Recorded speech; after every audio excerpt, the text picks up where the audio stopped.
This is Atomic Shinobi, and today I'm going to narrate third part of What If Broken Naruto was raised by Jiraiya. If you enjoyed this video, please like, share, and subscribe to this channel. Now, wasting no time, let's start the story. Naruto had remained a recluse for a week. He was rarely seen. Naruto had made a few trips to Hinata but had stopped because he needed to train and distract himself. On his few visits, he ran into Hanabi and spoke with her for a short while before departing. Naruto had no idea that it was October 10th today. He was not even aware that today was his birthday. Over the past week, Naruto had hardly slept. Even though he didn't need to, he trained non-stop to defeat Neji. In his purported training, he had already destroyed 2 training fields. Everybody handles situations differently. It was Naruto's method to train until he fainted. Naruto was sitting on the Hokage monument, gazing down on the village in the early morning.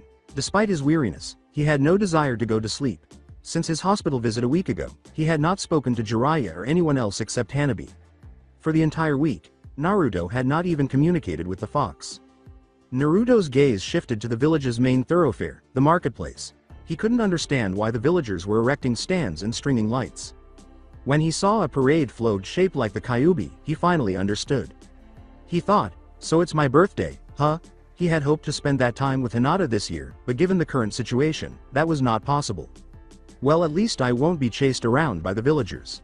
Naruto sensed a figure approaching from behind. His teammate Shino was approaching him when he turned around. He said, "Hey, Shino, what brings you here?" "Well, no one has really seen you in a week, and some of our friends were getting a little worried," replied Shino. "Oh, yeah, sorry about that. I just felt like being alone, that's all. I think I can understand why, but I've never felt that way about someone, let alone see someone that close to me go through something like that." "So, Shino, what's up? You always have a reason for speaking at least most of the time." Shino pulled a scroll from his trench coat and said, "I came to wish you a happy birthday, Naruto. Also to give you this. This is a scroll of wind jutsu. Jiraiya told me you were wind type, so I bought this. And I'm sure Jiraiya has already taught you most of what is in this scroll, but I figured it would be useful nonetheless to you." The scroll was taken by Naruto. "Thanks, Shino. Regardless if it helps me or not, it means a lot to me that you remembered my birthday." "Of course. What are friends for? I gave it to you now, knowing you didn't want anyone else knowing it was your birthday." "Thanks, Shino. You were right. I'd rather they didn't know." "Naruto, you look pretty tired. Are you sleeping properly?" "Not really. I've just been training. I needed to clear my head, and training is what does it for me. I suppose everyone has their own way to cope with things, but not sleeping isn't going to help anyone, Naruto, especially yourself."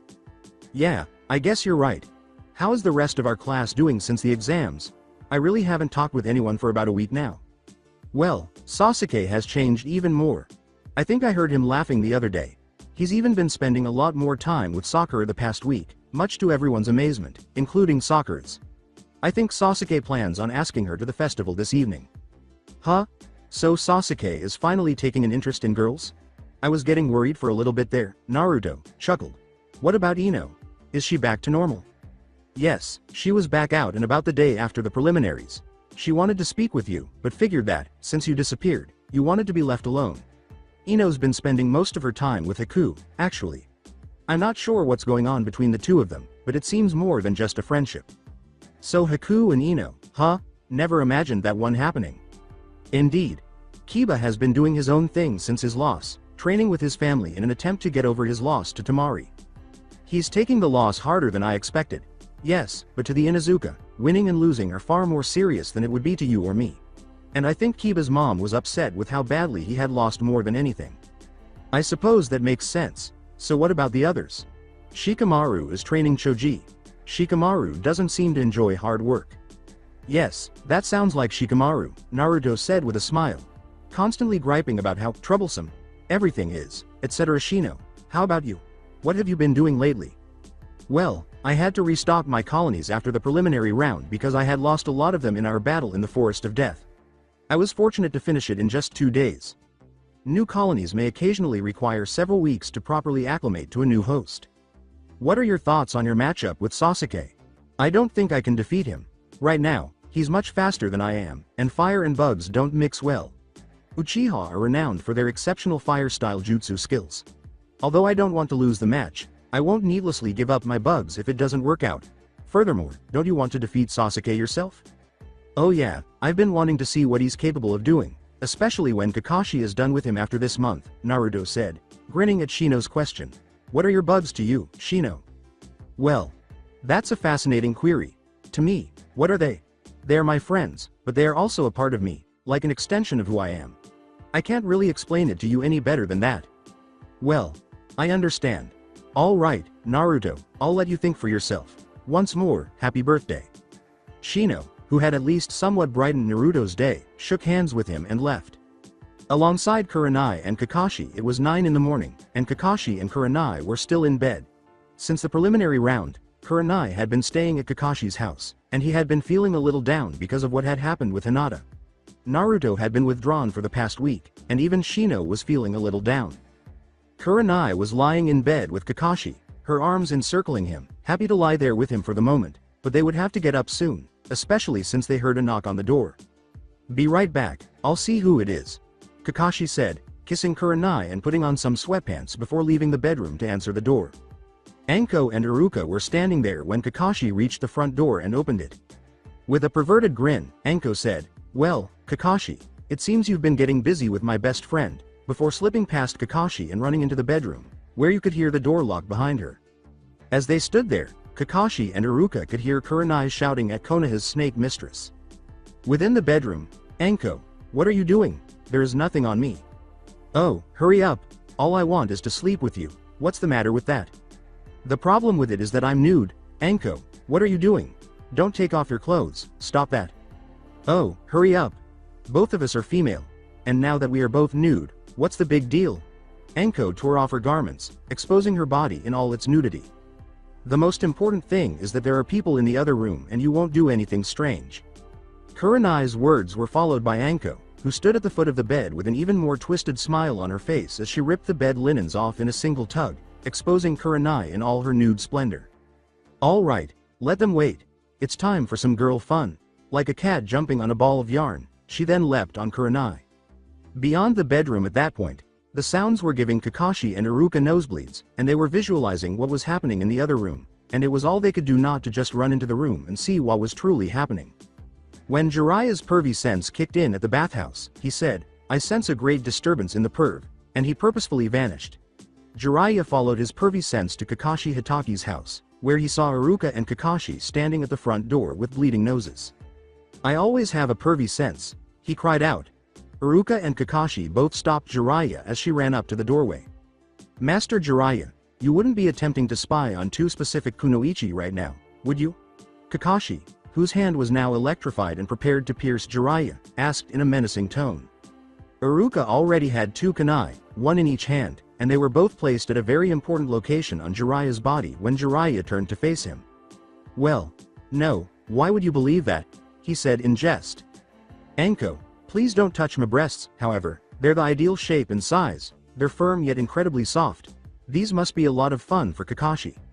However, Kakashi and Iruka were not going to allow Jiraiya to leave until Kurenai and Anko emerged from the adjacent room. They knew Hima far too well, in fact, and if they allowed him to leave, he would simply find a window or another location to spy on them. All three men had mental pictures of what that scene must have looked like at the time. When Kurenai and Anko emerged 5 minutes later, they saw their boyfriends preparing to murder Jiraiya. They immediately understood what had happened and what Jiraiya was trying to accomplish. They had both pondered why Kakashi and Iruka had never entered the room to observe, and now they understood why.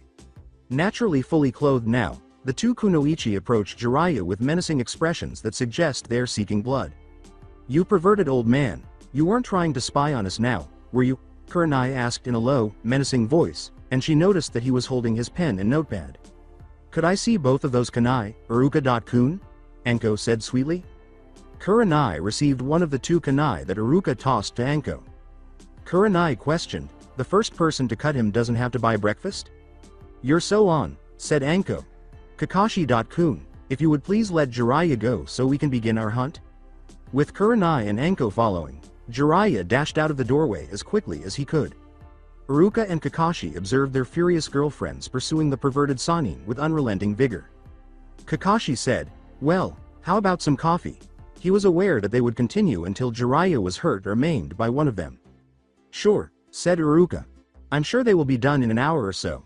Then we can get a late breakfast or an early lunch." As their attractive and lethal girlfriends attempted to cut or maim the perverted Sannin, the two men entered the house and started discussing the happenings in the village. Sakura and Sasuke were strolling down the main street, taking in everyone's decorations for tonight's festival. Sasuke was unable to find the right words to ask Sakura if she would like to accompany him, but he persisted in trying.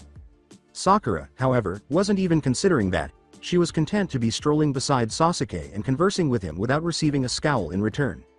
In fact, the two were drawing a lot of attention from the different individuals they passed. They were pleased looks rather than glares or anything like that.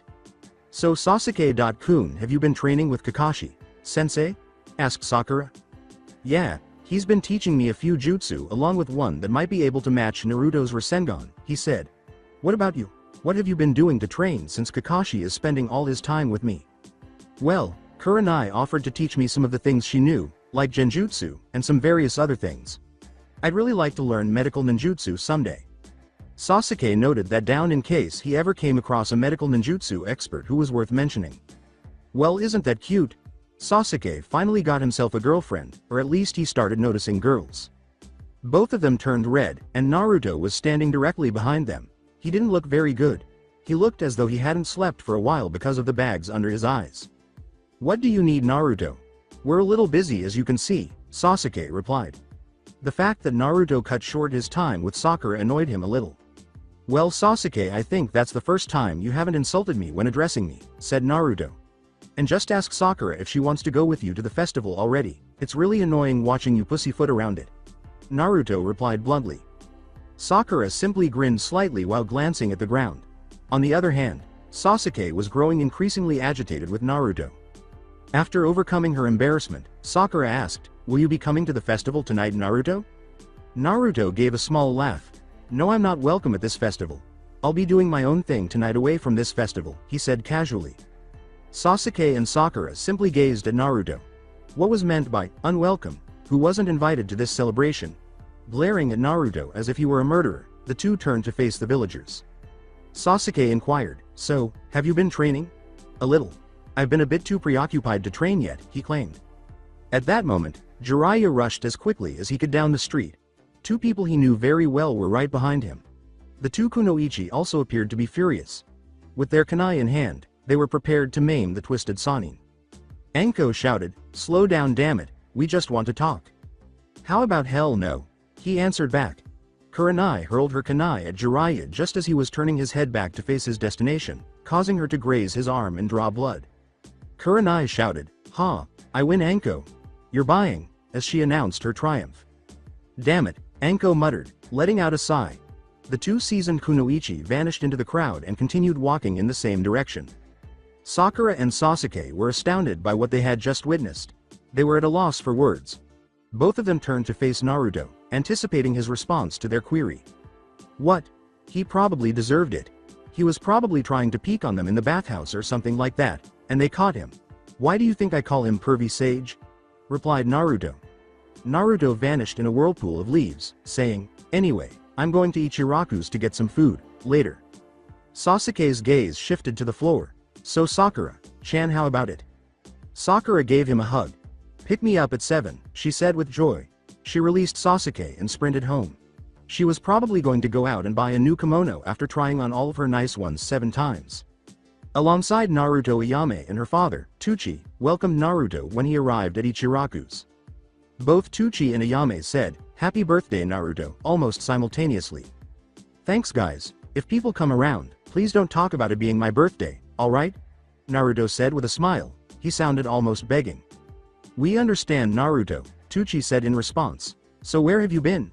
You haven't been around for quite some time." "Just thinking and training. Not much, really," said Naruto. "Could I get 2 bowls of miso with beef?" "Of course, coming right up." While waiting for his ramen, Naruto sat on the stool. He let out a sigh and wished the day had ended already. Although he was now 13, he didn't really care about that at the time. Tuchi was just bringing out the bowls that Naruto had ordered. Sasuke approached the ramen stand and took a seat beside Naruto. He teased, "What's up, Sasuke? Did Sakura reject you or something?" "Very funny, Naruto," he said in response. Naruto slid a bowl of ramen over to Sasuke and said, "So what did you want, Sasuke?" Naruto said, Might as well eat while you're here, and started to consume his bowl of ramen. Why did people back there look at you like you weren't even human? Sasuke inquired. Naruto didn't seem surprised by the question because he knew it was coming. Now isn't that the 2 million Ryo question? I talk with you about a lot of things, Sasuke, but that question is something I won't even begin to answer or discuss with you. Naruto resumed his ramen consumption. With a shrug, Sasuke started eating the ramen that Naruto had pushed in front of him. Sasuke mumbled, "Hey, this stuff is pretty good. Yep, that's why I always come here. Anyhow, Sasuke, I hope Kakashi teaches you something that can match the Rasengan. Our match will be far more exciting that way." Sasuke concurred. "I'd have to agree with you. It would be a lot better, wouldn't it?" With Choji and Shikamaru at the moment, Shikamaru and Choji were having brunch. Shikamaru was drinking tea, and Choji was eating. In front of them was a shogi board. When Choji was truly bored, he also played a few games with Shikamaru. "Your move, Choji." "Ah, right," Choji said, moving a piece as if by chance. As Temari passed by, she noticed Shikamaru playing shogi. She walked up to Shikamaru and Choji after turning around and entering the restaurant. He nodded and said, "It was Shikamaru, right? Well, how about playing me in a round of shogi?" At the request, Shikamaru arched an eyebrow. Choji, who had just finished eating, caught his attention. With a sly smile, Choji stood up and started to walk away. "Have fun, Shikamaru," Choji remarked lightheartedly. He shouted, "Don't leave me, some friend he is. This is so troublesome." Temari and Shikamaru sat down in the booth, and the board was reset. Temari boastfully said, "I've never lost in shogi before, just so you know." Shikamaru grinned. Well, he thought, don't expect to win again anytime soon. Shikamaru suspected that until she won a game, she would continue to play. Temari might find that small objective to be extremely difficult. Without exchanging a single word, the two started their match in silence. As they played, the shogi pieces moved to the left and right on the board. Alongside Haku and Ino at the moment, Haku was assisting Ino with the flower shop. That's what he's been doing a lot lately. He was aware of the events surrounding Ino's altercation with Naruto. Ino was unaware that Haku had previously been aware of Naruto's tenant. Inoichi had to tell Haku what had happened to her, and he was relieved that it wasn't something serious. Haku knew what transpired during Ino's match with Naruto, but Ino was unaware of this. While rearranging some plants, Haku considered inviting Ino to the festival. After playing with the flowers for a few minutes, Haku asked her. Ino, would you like to accompany me to the festival this evening?" replied he. Ino grinned. "I'd love to," she said, trimming a few of the flowing plant's leaves. Taking Ino to the festival tonight had only one issue. Haku was bare-chested. Since Zabuza was now his legal guardian and possessed all of their money, Haku would need to ask him for some cash so that he could buy clothes. Ino approached Haku and planted a kiss on his cheek while he was deep in thought. Inoichi entered at that moment, and whatever direction that cheek kiss was going, it was going nowhere. "Well, Ino, I have to go now. See you at 7, she said, completing his statement. Haku vanished from the room to discover where Zabuza was, saying, 7 it is, then. In Kakashi's house Iruka, Kurenai, Anko, and Kakashi were seated at the table, consuming the takeout that Iruka had purchased. After losing the wager, Anko had Iruka buy takeout as soon as she and Kurenai returned to Kakashi's house. Since Iruka and Anko were not told why Anbu patrols were up 4 times the usual number, they decided to go out so they could talk about what was happening in the village. Kakashi simply put it as plainly as possible. Orochimaru is in the village. That's why you've been noticing the increase in security. Iruka placed a hand on Anko's shoulder to prevent her from attempting to locate the snake Sanin. Really, I'm fine Iruka-kun. Iruka's voice was almost begging. Anko. Chan, just promise you won't go in looking for him later. She hinted at something kinky as she asked seductively, what? Are you going to restrain me if I say no? Her words caused Iruka to flush. He understood exactly what she was trying to say with that answer. Kurenai made the decision to shift the conversation away from the snake Sanin. So, how about we do a double date, and all 4 of us go to the festival tonight, she said. Anko said, that sounds great. That suggestion had completely changed her mood. Kakashi complained. For that kind of thing, he really had no clothes. What's wrong Kakashi-kun? Iruka chuckled. He knew exactly what was wrong. You have no dress clothes for something like this, do you, Kakashi? Iruka's question was answered for him by Kakashi, whose head struck the table. They all started making fun of Kakashi. Well, I guess it's agreed, then. We all go tonight, but we will have to get Kakashi some decent clothes for the occasion, Iruka said. Given that it was only 11 in the morning and the festival didn't start until dark, or about 7 in the evening, they had plenty of time. The four of them resumed their conversation about the festival and Kakashi's workaholic tendencies while eating. In the office of the Hokage as usual, Hiruzen was sitting in his office reviewing documents. The council was furious about what had happened to Ino. However, Hiruzen didn't even host a council meeting to amuse them. Like Inoichi and his daughter Ino, he simply ignored them. Inoichi had forewarned his daughter not to use any mind ninjutsu on Naruto, but she disregarded his warning. Therefore, this happened because of her own fault. For defying her father, Ino had endured verbal abuse and even a few good slaps. Now that she was aware of Naruto's burden, Ino could see why her father had warned her against using any of her family's jutsu on him. After everything was said and done, she felt terrible for Naruto. Hiruzen let out a sigh. He was reviewing Hinata Hyuga's medical report. For now, she was getting better. She might be awake and able to watch the finals at this pace. He was unable to send Jiraiya to locate Tsunade in order to assist the girl. Not out in the village with Orochimaru. He also needed all physically fit shinobi at the moment, just in case. The reports from his Anbu were examined by him. No sightings at all. Orochimaru will most likely score on the finals day. But if that's true, I could immediately send Jiraiya to track down Tsunade. No, Orochimaru would do something if I sent Jiraiya out, and we would need the toads if he called forth his snakes. Hiruzen complained. There was nothing he could do to improve Hinata's condition. For now, he could only wait. Alongside Naruto, 3 o'clock in the afternoon had arrived. Naruto was cleaning his sword while seated in his apartment. It was past due. He hadn't thoroughly cleaned it since the wave mission. Before Sasuke left to train, he had been talking to him for about half an hour. To his surprise, he was training alone today. A knock on Naruto's door interrupted him as he was cleaning his sword. After putting his sword away, he approached the door. Jiraiya was standing there holding a rectangular box when he opened the door. "What's up, pervy sage? Well kid, Hinata seems to have already bought your birthday present.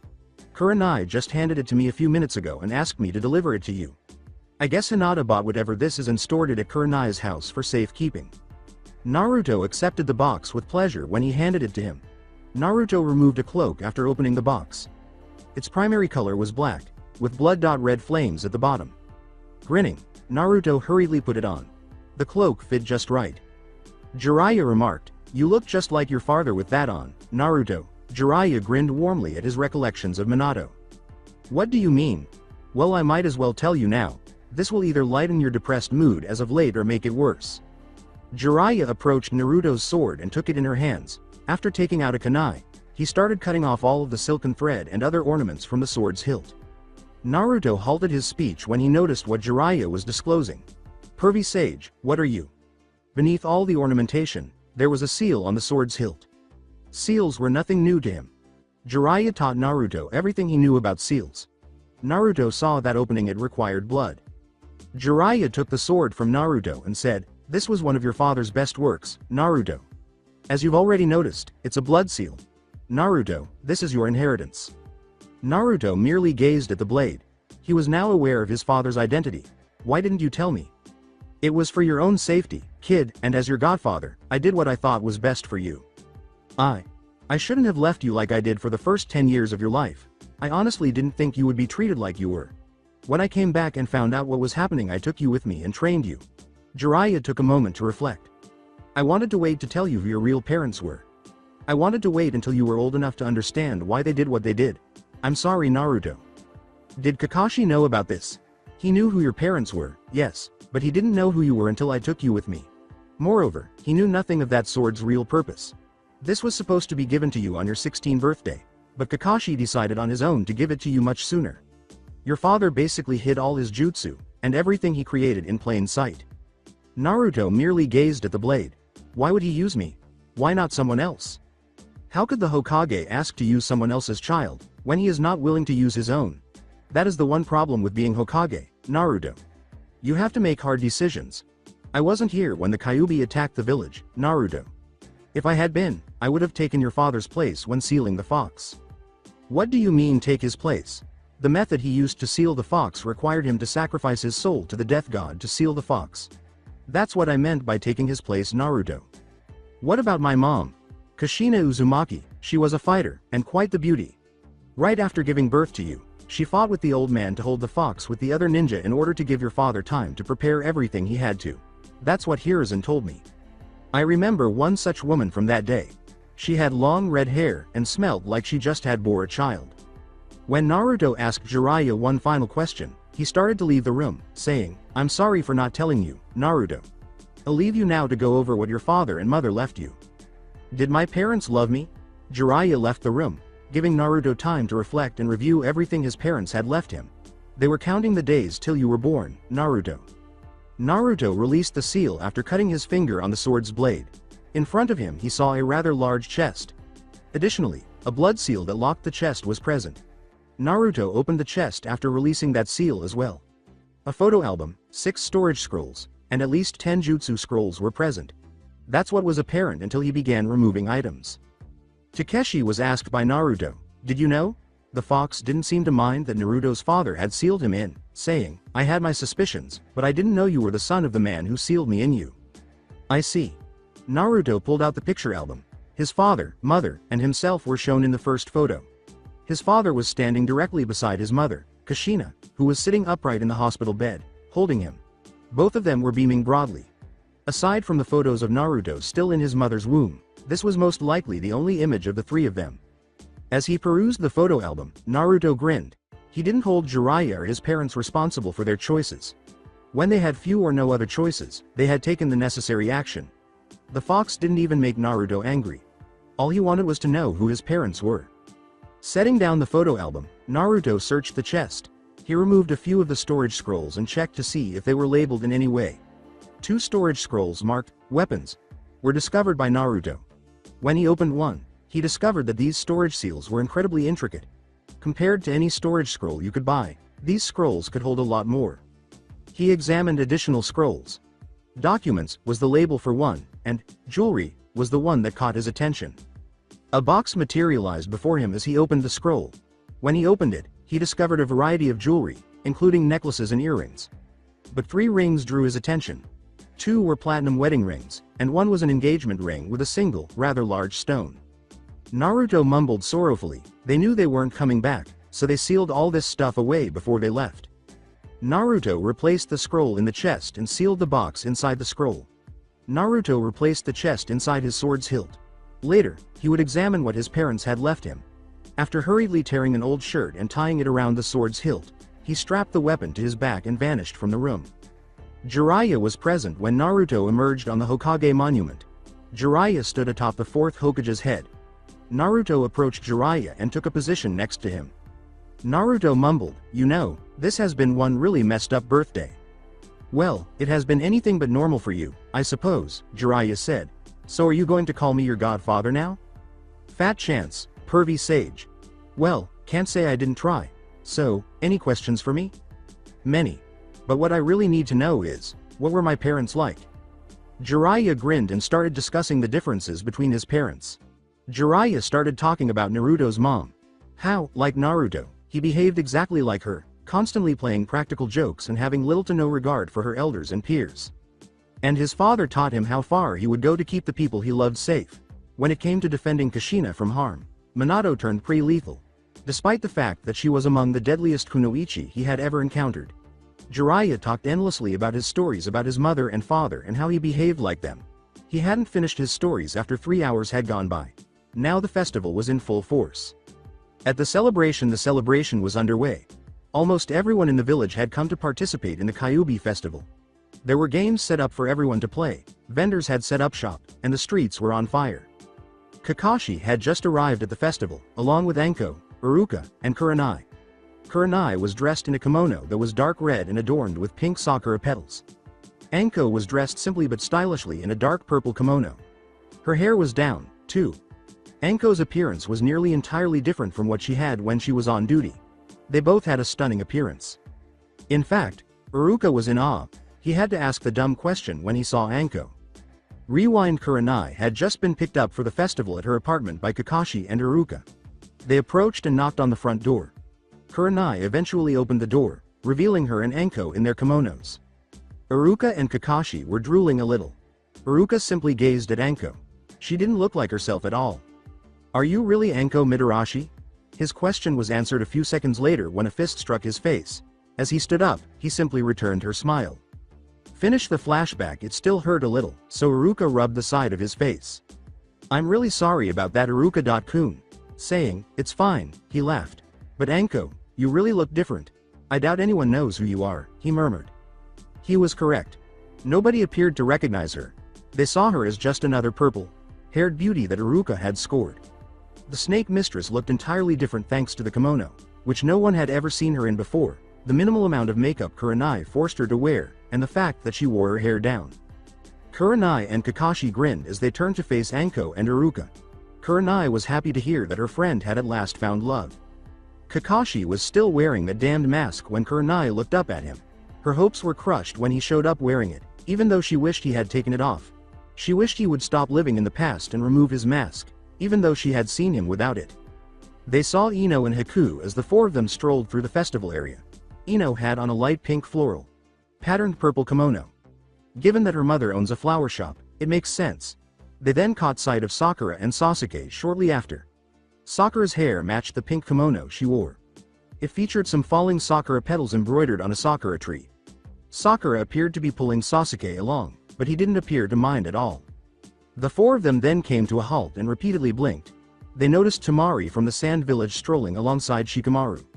As they passed, they merely observed. What on earth took place? How did their relationship work out? The four of them pondered that. Kurenai approached the pair of them. How exactly did you two end up going together? Shikamaru complained a little, but Temari smiled. Temari appeared content enough to share the story. Temari glanced over and Shikamaru nodded in agreement. Well, I saw him playing shogi with Shogi, was it? Temari asked. Right, shogi. Well, I wanted to play, so Shogi left us to play some shogi. We played 6 rounds until Shikamaru made a bet. He told me, if I could win a single game, he would take me to the festival and pay for whatever I wanted. Kurenai inquired, then you won the next game? Oh, no, I think we played another 10 games before I won, and I only won because I, distracted him. At this, Kurenai arched an eyebrow. How, exactly? What precisely did Kurenai do to distract the slothful genius? Temari whispered in his ear. Oh, now that's dirty, yep, but I won. He didn't say I couldn't use any type of feminine wiles to throw him off. Shikamaru muttered, yeah, I should have set some ground rules. Shikamaru's somewhat unfortunate situation caused the 5 of them to start laughing. However, the seasoned shinobi's attention was drawn to something. It was a very attractive woman with dark hair wearing a dark blue kimono, and it was Zabuza, all decked out. Both Kurenai and Kakashi recognized the woman strangely. They had seen her where? The question that remained unsaid between the two was that. You don't think? Asked Kakashi. Kurenai said in a low voice, Tsunami? In confusion. As Kurenai attempted to approach them, Kakashi placed a hand on her shoulder. Kakashi merely shook his head when she turned to face him. Kurenai started to say, but Kakashi interrupted. Leave them be. We can always ask about it later. And when Kakashi later harrowed Zabuza about this encounter, he was going to have a great time. However, how did the tsunami arrive here? That was Kakashi's question.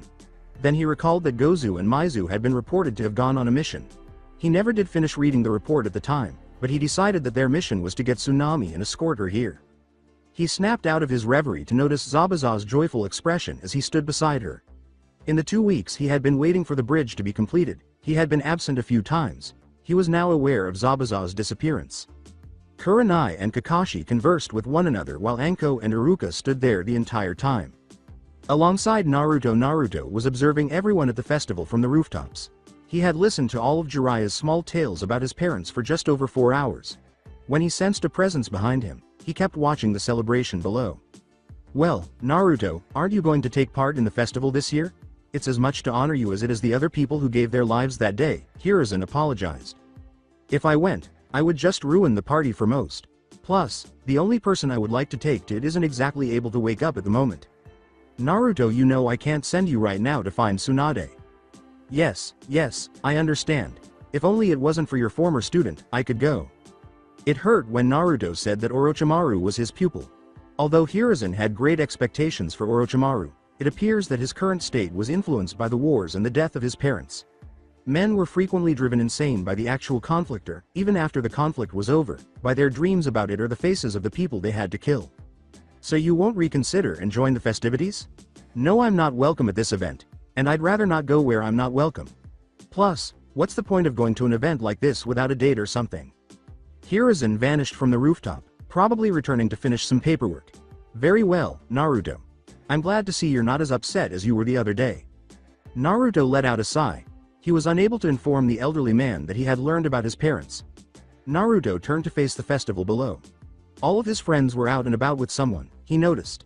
He even saw Anko, Iruka, Kakashi, and Kurenai all strolling together. He wasn't entirely sure, but he assumed that Anko might be walking beside Iruka. Then he saw Zabuza strolling alongside someone. Under the combat wraps still covering his face, Zabuza's smile was visible. So Zabuza also has someone now, revealed Naruto, grinning. For the former outlaw shinobi, he was pleased. Naruto glanced toward the location of the memorial stone or stones honoring those who lost their lives in the battle against the Kyuubi that day. Naruto left the rooftop and vanished. He was going to visit the grave or graves of his parents. Given the village's lack of space for such things, he wasn't entirely certain if they were given their own graves. There were 2 gravestones when he got there. There was a big one with a lot of names on it. The names of the numerous shinobi who perished that night 13 years ago, of course. But only 2 names were written on the second. This was Naruto's first time here because he had never needed to come here before. He started reading the words on the second gravestone. Here lie Minato Namikaze and Kushina Namikaze, he said. There was nothing more carved on the polished marble stone than that. First came his father's name, followed by the and symbol, and then his mother's name. A marble stone that was flat on the ground and told Naruto what Minato had done was visible when he looked down. It was, of course, the version of events in which his father killed the Kyuubi. Well, I guess it was easy enough to cover up my birth that night, considering all the chaos, Naruto murmured. Well, I did cause a lot of destruction that night. I was wondering when you were going to start talking again. I was trying to be considerate for once, boy. Naruto joked, so, there's a first time for everything, huh? Takeshi complained. Very funny, child. It was enjoyable to play with the fox because it could be so simple at times, and Naruto simply laughed at Takeshi. Naruto left the memorial site on foot. In actuality, the day had been far better than he had anticipated. The day before the Chunin exams, it was 4 o'clock in the afternoon. 2 figures, with straw hats covering the rest of their heads and plain black cloaks covering their entire bodies and part of their faces, were making their way toward the Leaf Village. So, Itachi, tell me again why we left, because I no longer need to stay in that organization, Kisame, he responded. And you were always complaining about the leader calling himself God, so I thought you wouldn't mind. You kidding? I'm glad we left. I couldn't stand that guy. I'm God. Kneel before me, is what he would basically say. That guy seriously pissed me off. But what are we going to do now? I mean, it's not like we can go anywhere. And why exactly are we heading to the Leaf Village? Aren't you a wanted man there? Ever hear the saying, not all is as it appears? Figures there was something more behind that. With you, nothing's really what it looks like. Now why are we heading to your old home? You must have a reason. I heard Orochimaru was planning on destroying the leaf, and giving my little brother unwanted problems. Kisame exclaimed, so I get to kill him? With excitement. A large, savage smile was fixed on his face. Technically speaking, though, he was always grinning. Simply put, it was larger now. Itachi, who usually speaks without emotion, said, the chances are high that we will have to fight, though he did smile a little at his partner's antics. His response was grim. Great, I've been aching to shred something, he said. I will have none of your homicidal rampages, Kisame. Only if the need arises will you be able to fight, understood? Fine. You know, you can be no fun sometimes. Itachi gave an eye roll. Since he couldn't kill until he was permitted, only someone like Kisame would essentially refer to him as a killjoy. Alongside Naruto has been poring over the scroll his parents left him for the last 3 weeks. The Rasengan, he discovered, was an unfinished jutsu. His father had meant to imbue it with his own elemental affinity. Among the scrolls he also discovered the Flying Thunder God Jutsu, but it required a level of sealing ability that he simply lacked at the time. He discovered all of his father's old seal. Related notes among the scrolls. Additionally, one of the scrolls contained essentially a whole library of various jutsu that his parents had amassed over the years. Naruto really had no time to review everything. It was just so prevalent. Naruto believed that his mother and father had sealed most of this long before any terrible things happened, and they simply sealed it inside the sword on the eve of Kyuubi's attack. A week ago, Hinata had woken up, but each time he went to see her, A doctor or nurse was present to monitor her condition continuously or assist her in getting out of bed when necessary. He sighed. He really wanted to go talk to her, but he was unable to do so because of the current situation. The fact that the elderly man was constantly sending Anbu to his home with updates on village events didn't help either. He was aware that he would be receiving updates because he was among the few people who had been told about the entire incident. However, having an Anbu appear outside his house with a message in the middle of the night was extremely annoying. Naruto had yet to disclose his true parents' identities to anyone. He reasoned that neither Kakashi nor the elderly man should be distracted by it at this moment. Naruto hadn't done much training in the last 3 weeks since Jiraiya had told him about his parents. The idea of hitting Neji's head on the ground tomorrow flashed into Naruto's mind, causing him to smile abruptly. It had been nearly a month since he had been anticipating that day. Alongside Kisame and Itachi unnoticed, Itachi and Kisame made their way into the village. They were standing close to a ramen stand that they knew very well in an alleyway. Kisame questioned, "What are we doing here?" Itachi answered, "I need to speak with someone." He whispered, "That's if she will still even speak to me." So Itachi has a girlfriend had. Past tense, Kisame. She's probably moved on by now. Well, I suppose that explains why you always brushed off every woman that ever hit on you while we traveled together. I suppose it does, doesn't it? Itachi created a clone that changed into an ordinary person. With a piece of paper in its hands, it walked out of the alleyway. Alongside Ayame when the bell at the front of the ramen shop rang, Ayame was cleaning out bowls in the back. After putting the item she was cleaning in the sink, she went outside to say hello to whoever it was, but nobody was there. She noticed a folded piece of paper at the counter. A string of numbers appeared when she opened it. She was aware of the significance of the numbers, but anyone else viewing them would not understand them. She tore the note to shreds and hurriedly folded it again. She shut down the store and fled down the street since her father wouldn't be returning for a while. She avoided the training grounds by ducking down side streets and alleys. She headed toward training ground 20. Ayame was exhausted when he got to training ground 20. A man wearing a cloak was sitting on a stump when she entered the clearing. He merely stood there as she approached from behind. The man removed his hat and revealed himself, saying, "I was afraid you wouldn't remember." When Ayame realized it was him, she slapped him across the face. "I suppose I deserved that," Itachi said, breaking down in tears. "Why did you leave without saying anything? If I said something you would have followed me, and I didn't want you to live that sort of life." She would have followed him, he was right, and Ayame simply stared at the ground. "Couldn't you have at least sent me some letters?" In fact, Itachi grinned. Itachi glanced up and down at Ayame and said, "I know I probably should have. You seem to have grown up."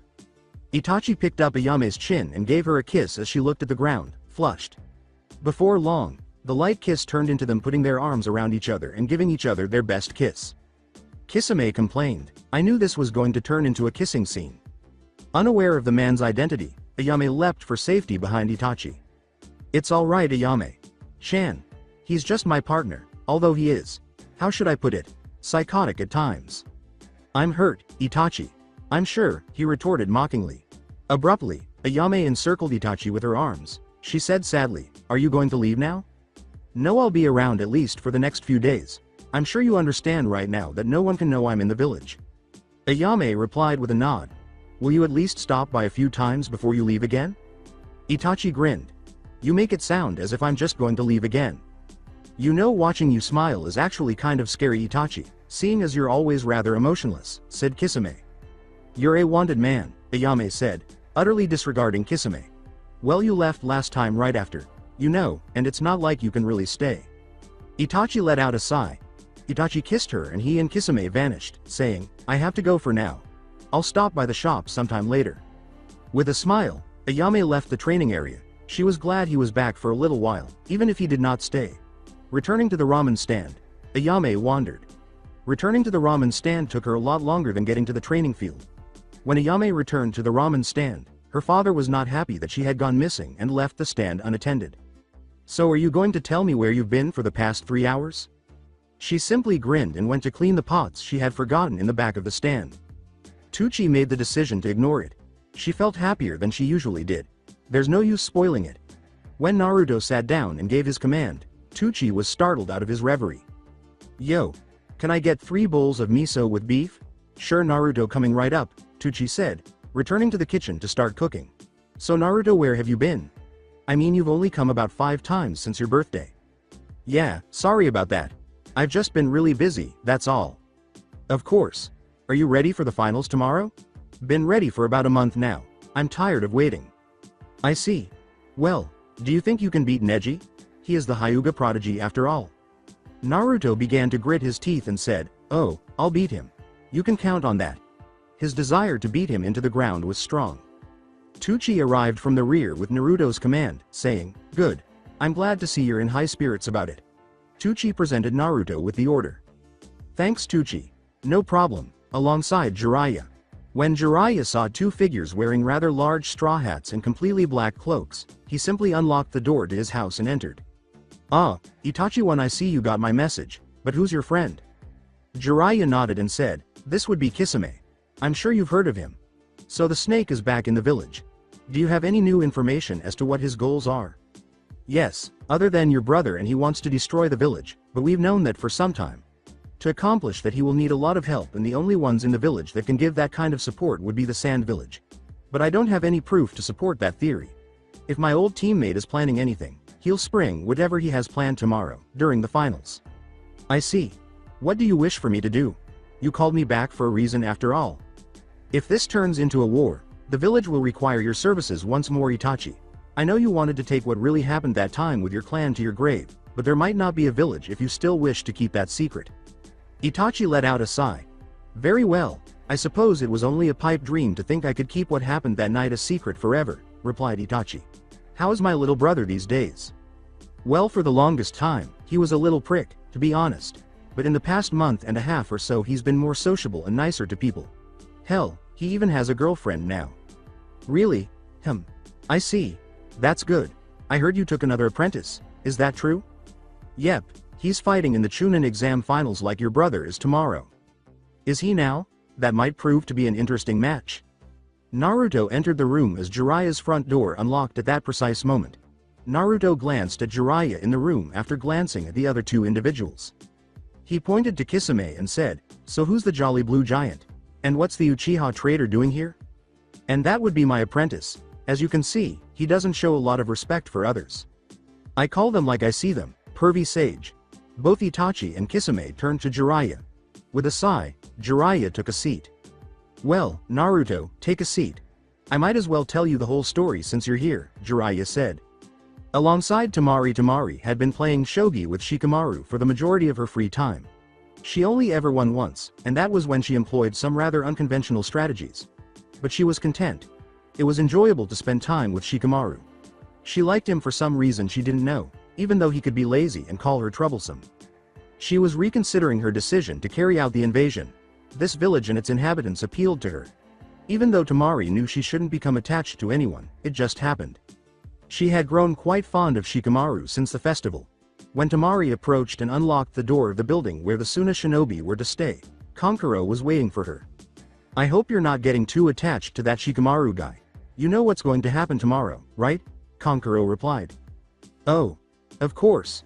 Why would I fall for someone like him?" she responded.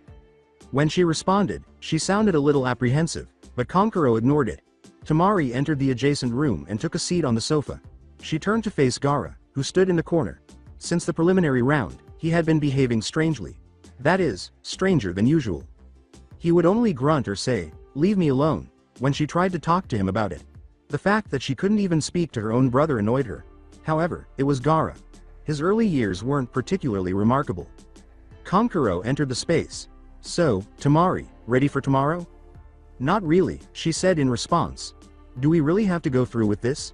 Do we really gain anything by doing this?" she inquired. Their Junin sensei, Baki, entered the room. "It is the will of the Kazekage. We can only do as we are told, Temari. Honestly, I don't think anything will be gained by this, but I will do as ordered, so will the three of you." Temari and Kankuro nodded. Gaara simply stood there, completely uninterested in what they had to say. Returning to Jiraiya's home, Jiraiya questioned, "So do you understand everything now, Naruto?" Naruto pointed to Itachi and remarked, "So let me get this straight, he killed his clan except his brother because he was ordered to. All because they were planning to take over the village," said Naruto. Then he went on, "So they were really that arrogant? They thought they could actually take over the village? The only thing I could see happening is that they would throw the village into civil war for a short time, before they were all killed off, weakening the village in the process," replied Naruto. That about sums it up, said Itachi. So your clan was really that arrogant and power-hungry to think they could pull that off? They were indeed full of themselves just because they wielded the Sharingan. They thought they were better than everyone else. You realize Sasuke probably won't accept that as an answer without a hell of a lot of proof to back it up, right? Yes, I realize this. That's why I've kept all the documentation on what they were plotting just in case this day ever came where I had to return to the village. Well, I know your story. What's Jolly Blue Giant's story? When Kisame asked, can I shred him? Itachi answered, no, Kisame, you can't shred him. Kisame complained and took a seat in one of the room's chairs. Naruto's moniker didn't sit well with him. Itachi started to say, well, I guess I'll explain what Kisame is doing here. Well, I'll start off with introducing him. This would be Kisame Hoshigaki, a former seven swordsman of the mist.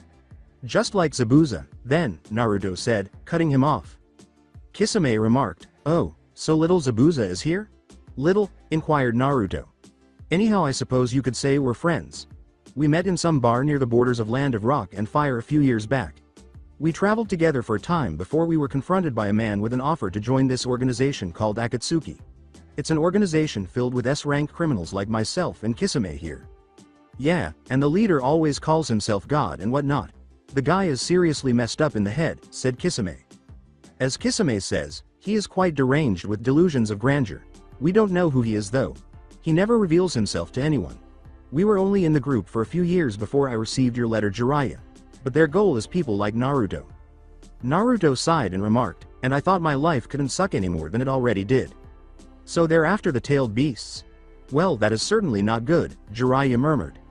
No, it isn't.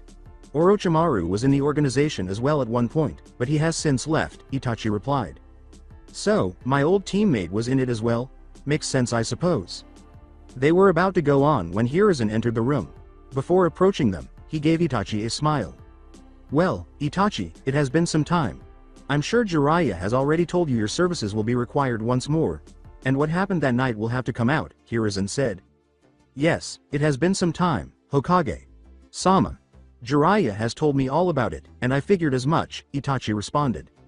At last, Hiruzen saw that Naruto and a rather big blue man brandishing a rather large sword were present in the room. What's Naruto doing here, and why is another one of the seven swordsmen here? Well, I came to talk to Pervy Sage about something, and walked into this, said Naruto. Itachi responded, and Kisame here is following me, to Hiruzen's second query. I see. Do I have to worry about Kisame killing anyone? No, I will be taking responsibility for him. We will keep out of sight until we are needed, Itachi responded. Very good, now please do fill me in on what you have been talking about. They talked about what had already happened and then some. It was decided that Kisame could remain for the time being unless he made a bad decision. They discussed Orochimaru, the Akatsuki organization, and the organization's objectives. The fact that Naruto and the other tailed beasts were their target made Hiruzen a little uneasy. Well, that is certainly a disturbing bit of information you brought. Do you know why exactly they want the tailed beasts? Hiruzen inquired. No pain, the leader of the organization, never told anyone why he wants them, only that he does, indeed, want them. I see. Well, we'll just have to keep an eye out for them, I suppose. But now that myself and Kisame have left, I don't think they will move for a few years, at least. They will need time to recruit some more individuals if they are to do anything. I see. Well, after the Chunin exams, your arrival back in the village will be announced, along with what the Uchiha massacre was really about. I am sorry, but this has to be done, Hiruzen said. Yes, I understand. Although I think it will take a lot more than just a few pieces of paper and your word to convince my brother of it all. Yes, well, I'll leave him up to you. I'm sure you kept a lot of the records on what they were planning, just in case something like this were to happen. Yes, I have. Naruto got to his feet. He vanished in a flurry of leaves after saying, well, I'm going to get some rest. I have some matches to fight tomorrow. So, who do you think will win, Jiraiya, my brother, or your student? Itachi responded. To be honest, I'm pretty sure Naruto will win. He's just as talented as his parents, if not more so. Ah, I see. Well, it will be interesting to watch, nonetheless. I take it you trust Naruto to not say anything until you want to reveal it all? Itachi responded. Jiraiya replied, Naruto won't say anything, so no need to worry about that, Itachi. Very well, said Itachi. Alongside Naruto it was now midnight, and Naruto had been tossed and turning in his bed for the previous 2 hours. With a sigh, he threw off the covers. He put on the cloak Hinata had given him for his birthday along with his regular clothes. In fact, it hadn't been on him since his birthday. He intended to wear it to tomorrow's finals, but not before. In addition to using his father's jutsu, the Rasengan, he wanted people to be shocked when he appeared to be his father. Since he hadn't seen Hinata yet, he wanted to go see her. He walked out after opening the door. Perhaps she would be awake because it was midnight. That's what he hoped, anyway. He had no intention of waking her if she wasn't already awake. He flew to the rooftops and made his way to the hospital. Fortunately, Hinata was placed in a windowed room so he could see her more easily. Naruto reached Hinata's room's window. She was asleep when he opened the window and jumped in. He approached the bed and brushed a few loose hairs from her face. She still had a slightly paler appearance than usual, but it was far better than when he had visited her previously. Naruto let out a sigh. She was asleep when he wanted to speak to her. A voice interrupted him as he started to return to the window. Hinata said, "Naruto-kun," in a drowsy tone. Hinata was sitting upright in her bed when Naruto turned around. Naruto returned and took a seat on the bed beside Hinata. She gave him a hug right away. Naruto returned her hug with a smile. "I missed you too. I like the cape you got me." Hinata reddened. "You're welcome. So Hinata, how have you been? And when can you finally get out of here?" "I don't know Naruto-kun. I still cough up blood if I do too much, or if there's too much excitement." Naruto let out a sigh. "I see." Hinata noticed the look on his face. She was aware of his thoughts at that precise moment. "Naruto, please don't kill my cousin. I know he isn't the nicest of people, but he wasn't always like this." Naruto interrupted her. "He tried to kill you, Hinata-chan. What do you want me to do? Forgive him?" he demanded. "I don't think I can forgive that, Hinata-chan. I don't care who it is." "Naruto, please promise me you won't kill him in the finals tomorrow," she begged. "How can I promise something like that? If Jiraiya didn't stop me during the prelims, he would be dead already." Hinata tightened her hold on his waist. "Naruto, please promise me you won't." Naruto let out a sigh. Naruto answered, "Okay, Hinata-chan, if that's what you really want. How can you forgive him so easily, Hinata-chan?" "Because he's family. I really still don't understand, but if that's your reason, then it's fine with me." After a few moments of staring at Hinata's lips, Naruto gave her a passionate kiss. Before they disintegrated, they remained that way for roughly a minute. "You know, I've been wanting to do that for a month now," said Naruto. She said, "Me too." Hinata could feel her heart thumping and was flushed. She reached for a napkin to cough into as she started to cough suddenly. Naruto noticed the blood on the napkin after she had finished coughing. Naruto grabbed the napkin and tossed it in the garbage. He returned and assisted Hinata in Rei. Lying in bed, kissing her forehead and tucking her in. Naruto bounded out the window and made his way to his apartment, saying, "I'll see you tomorrow, Hinata-chan." He detested seeing Hinata in a hospital bed like that. It irritated him. At 8 in the morning, Naruto's alarm went off, waking him up.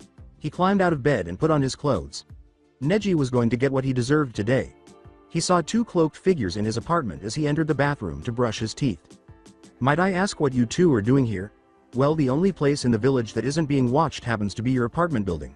Jiraiya said you wouldn't mind if we used it for today," Itachi responded. Naruto snapped. Of course he would say that. It's not like he has to live here. "Fine, just for today, and only as long as you don't touch anything." "No need to worry about that. We won't mess with your stuff." Kisame yelled. "Yeah, not like there is anything worth a damn in this dump." "Whatever, fish. Face, just don't touch my sword." "What did you call me? Oh, you didn't like that name. How about walking sushi roll, fish boy, or shark man? I've got a list of things I could call you. Want to hear more?" Kisame simply sat in the chair and gazed at Naruto. It was the most insulting thing he had ever received. Nobody dared to make such a disparaging remark about him. "Why aren't you taking your sword?" Itachi replied, "Your match is today. I doubt I could stop myself from dicing Neji to pieces if I had it." Naruto was now heading out of the apartment. The cape Hinata had given him was already on him after he had changed. He closed the door firmly behind him as he left. Still trying to figure out why that child wasn't scared of him, Kisame continued to stare into space. Kisame could make a very skilled ninja urinate, but he was unable to even make this boy feel a little afraid, unlike when he passed other ninja. The silence was broken by Itachi's remark. "Well, that was interesting. He seems to like calling you lots of different things." Kisame whispered, "I want to shred him." "Don't fool yourself, Kisame. Even if you could, you wouldn't." I doubt there has ever been anyone that has just flat out insulted you like that. I bet you even respect him a little for that. Kisame simply gave Itachi a grunt, alongside Naruto. The pervy sage's statement that they could spend the day there irritated Naruto. The finals didn't start for another hour or so. He made the decision to simply go to the arena and wait. The constant glaring he receives from the villagers wasn't exactly what he was in the mood for. As Naruto arrived at the arena, he took a seat above the spectators' seats on the ceiling. Naruto let out a sigh, sensing that today would not be particularly pleasant. He was anticipating Orochimaru's move today, as was everyone else who was aware of his presence in the village. Although they were unsure of the exact time, they were certain that today would have to be the day if he had any plans. Naruto sensed someone standing behind him. "Well, Kakashi, I didn't expect you back until a little later." "Yes, well, Kurenai wanted me back on time, you see." "Oh, well that makes sense." Kakashi saw that Naruto was missing his sword. "No sword?" "Yeah, well, I thought it would be best not to dice Neji into a dozen pieces." "Yeah, I suppose that's the wiser course of action, so are you just going to sit here till it starts?" That was the general plan at the moment, yes. Kakashi simply shrugged and walked away. He was struck by how much Naruto resembled his father when wearing that cape. Kakashi vanished from view. With a sigh, Naruto relaxed and gazed at the clouds. "I still think you should kill the bastard. We already talked about this." Hinata-chan said not to, so I'm not. "Kami, you are so whipped, boy." Yeah, was his response. "What do you plan on doing to Neji?"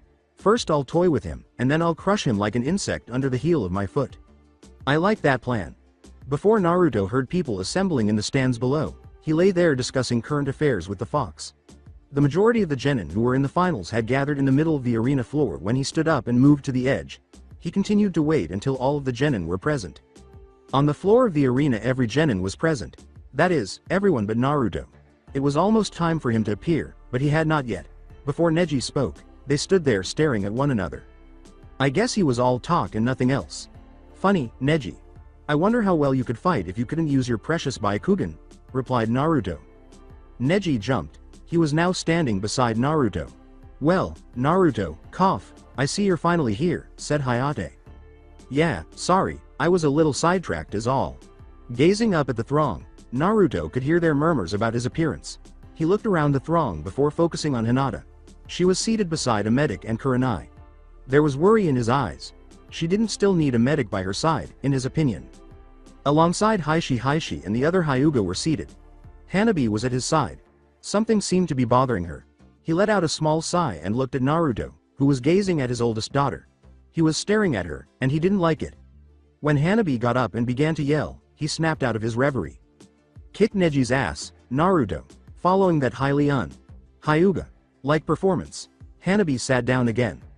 Heishi briefly gave his youngest daughter a strange look before turning back to face the arena. Hanabi sat as though nothing had occurred. In the arena below they all heard Hanabi yell just as Hayate opened his mouth to speak again. "Kick Neji's ass, Naruto." Naruto grinned at Hanabi's brief tirade. "Well, Neji, it seems Hanabi wants me to make you eat dirt as well. Everything has already been decided. I will win this match." Naruto merely chuckled at him. "As I was about to say, the matches are thus. The first match will be Neji Hyuga versus Naruto Uzumaki, second match, Sasuke Uchiha versus Shino Aburame, third match Temari versus Shikamaru, Nara, and the fourth and fifth matches will be Rock Lee versus Gaara. Then, the winner will fight Konkuro.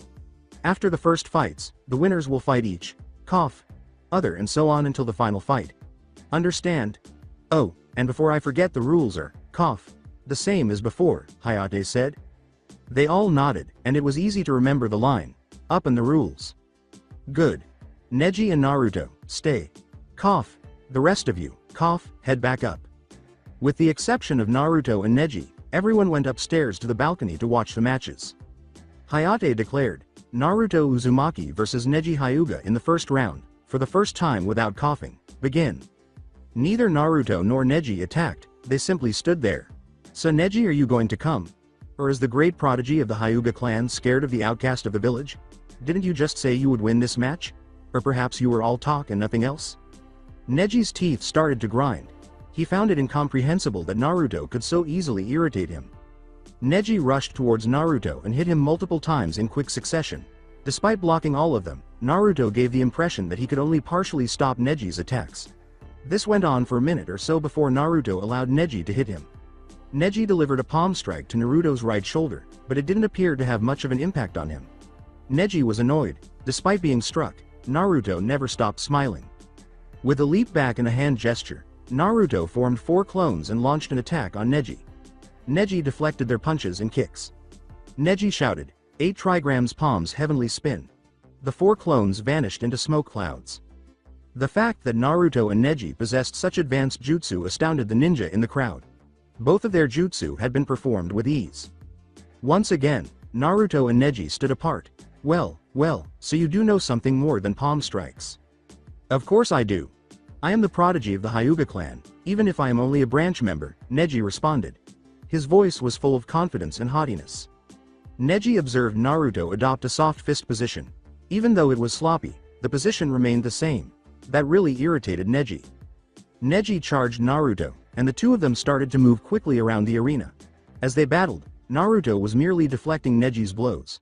For a few people in the audience, it was very clear that Naruto was merely teasing Neji.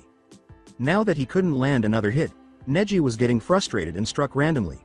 Naruto simply knocked away palm strike after palm strike, his smile never momentarily faltering. As they engaged in combat once more, Naruto questioned, "Is this all you have, Neji? Is this all the great Hyuga prodigy has to offer?" Neji shouted, 8 trigrams palms heavenly spin. Naruto was knocked to the ground by the jutsu. Neji was about to speak when Naruto suddenly appeared in a cloud of smoke. He had been engaged in combat with a shadow clone. Neji started using his Byakugan to search everywhere. Nobody knew where he was, not even the spectators. All of a sudden, there was clapping. Naruto was sitting there, looking amused, when they looked over the Hokage's box. Returning to the arena, Naruto leapt down. Naruto said, "Shall we continue our little dance?" Alongside Hinata, the match was being watched by Hinata. Naruto was more of a worry to her than her cousin. Not because he might lose, but because she was constantly concerned about him. She was making an effort to lower her heart rate, but it was difficult. After Naruto's brief disappearance, Hinata observed as they resumed their match. At the moment, Neji was only attempting to strike Naruto, but Naruto always sped up when he did. As they fought, she noticed they were conversing. Within the arena, after dodging one palm strike, Naruto sidestepped another. "So what if you have a seal? It's not like you're the only one in this arena who has one. Except I don't use mine as an excuse to act like a complete asshole," Naruto replied as he retreated. Neji retorted, "You're just as worthless as my cousin." With his head aimed at the ground, Naruto simply stood there. The arena was filled with the killer's intent. Naruto's release of killer intent threw Neji back, almost like in the preliminary round. Neji leapt back. Naruto abruptly vanished from view. He materialized before Neji. Futon. Daitopa, Great Breakthrough, Wind Release. The enormous gust of wind blew Neji clear across the arena before he could react. Hayate even lost his footing. This was not the most potent technique he had ever encountered. "Get up!" shouted Naruto. "I had just planned on beating you and nothing more, but now I plan on destroying you in this match." At last, Neji was standing up. He was unable to comprehend it. From where did that power originate? One moment Naruto was barely protecting himself, and the next he was 3 times as fast. Neji lunged at Naruto in rage, but halted when Naruto produced a jutsu that looked vaguely familiar.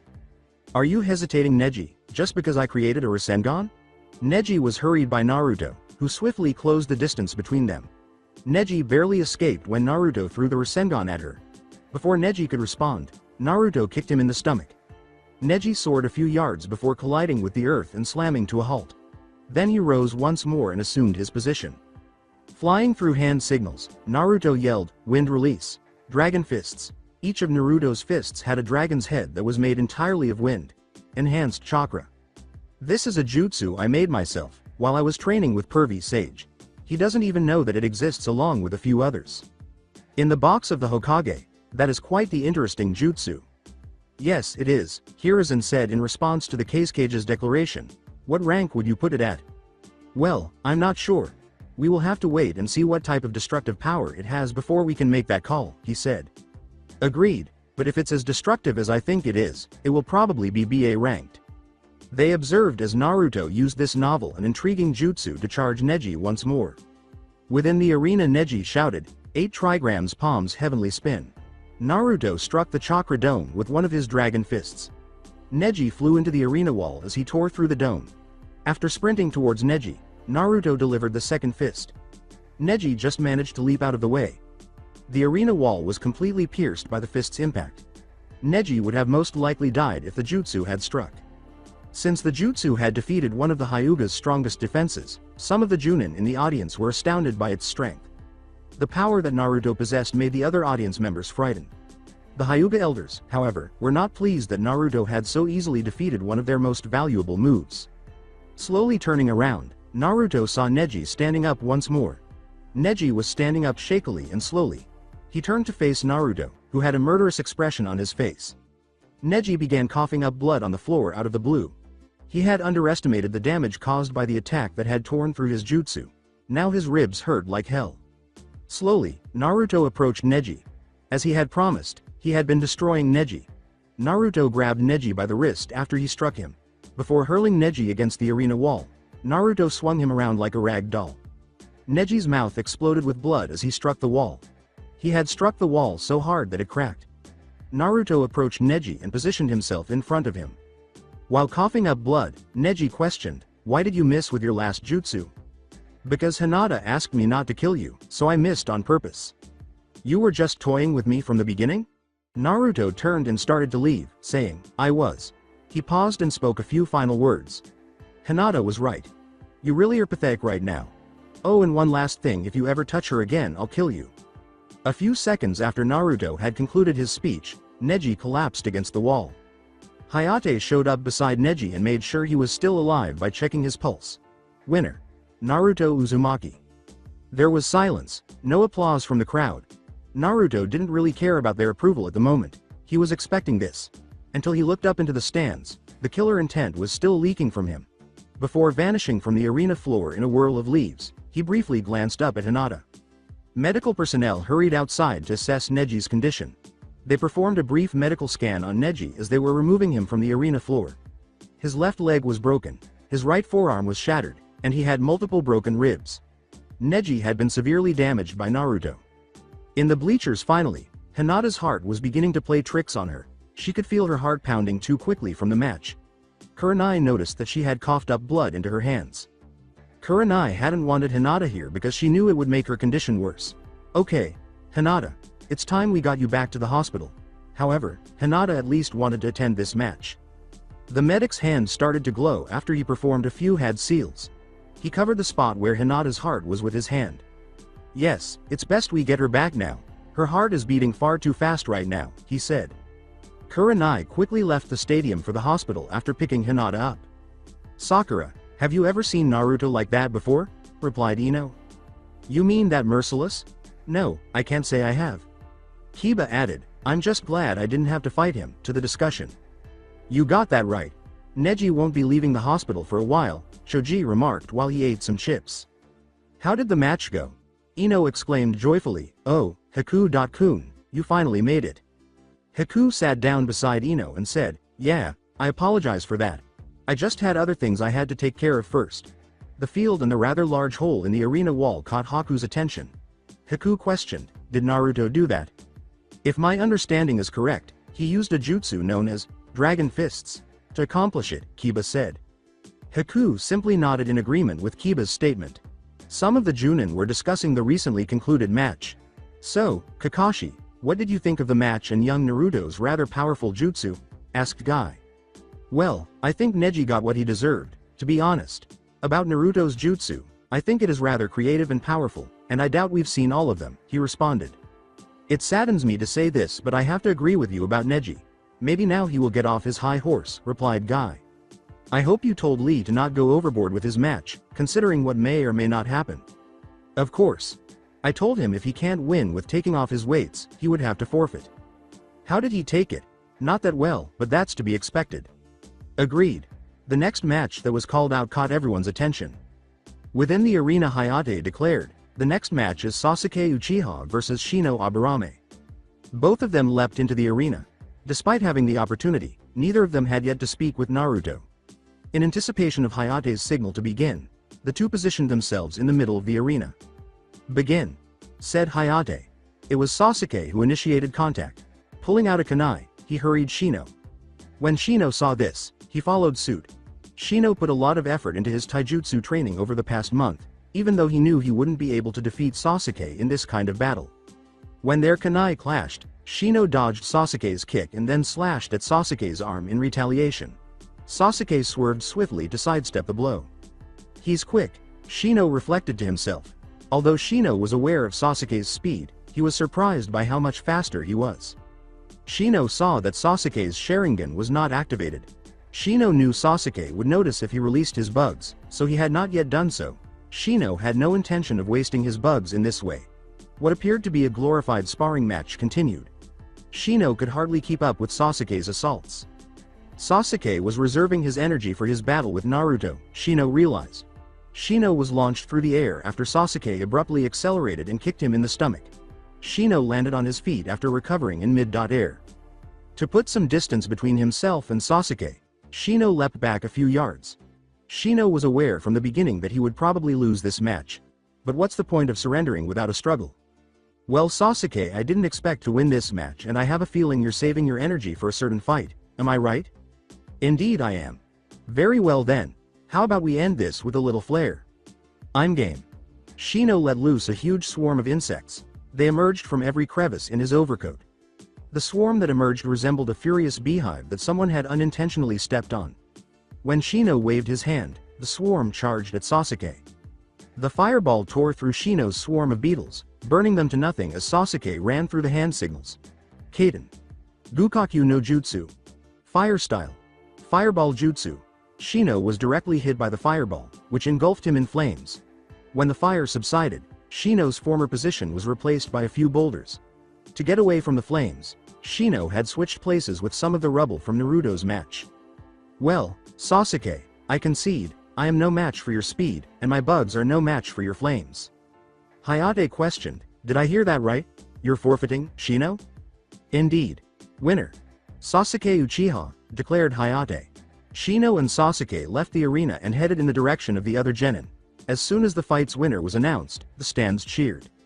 With the other genin, Sasuke and Shino had finally reached the waiting box. Before going to the spectator stands, Shino planned to speak briefly with Naruto. As Shino glanced around, he saw that Naruto was standing alone, far from anybody else. Shino approached Naruto and took a position beside him. "So how did it feel to get back at Neji for what he did?" Shino inquired. Naruto sighed deeply, and for a long time, "It wasn't as satisfying as I thought it would be.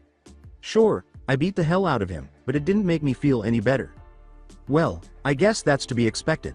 I'll watch the rest of this exam from the stands. I must be leaving because I lost my match." Later Shino. The third match was approaching, and Shikamaru turned to face Temari, who had been acting oddly all day.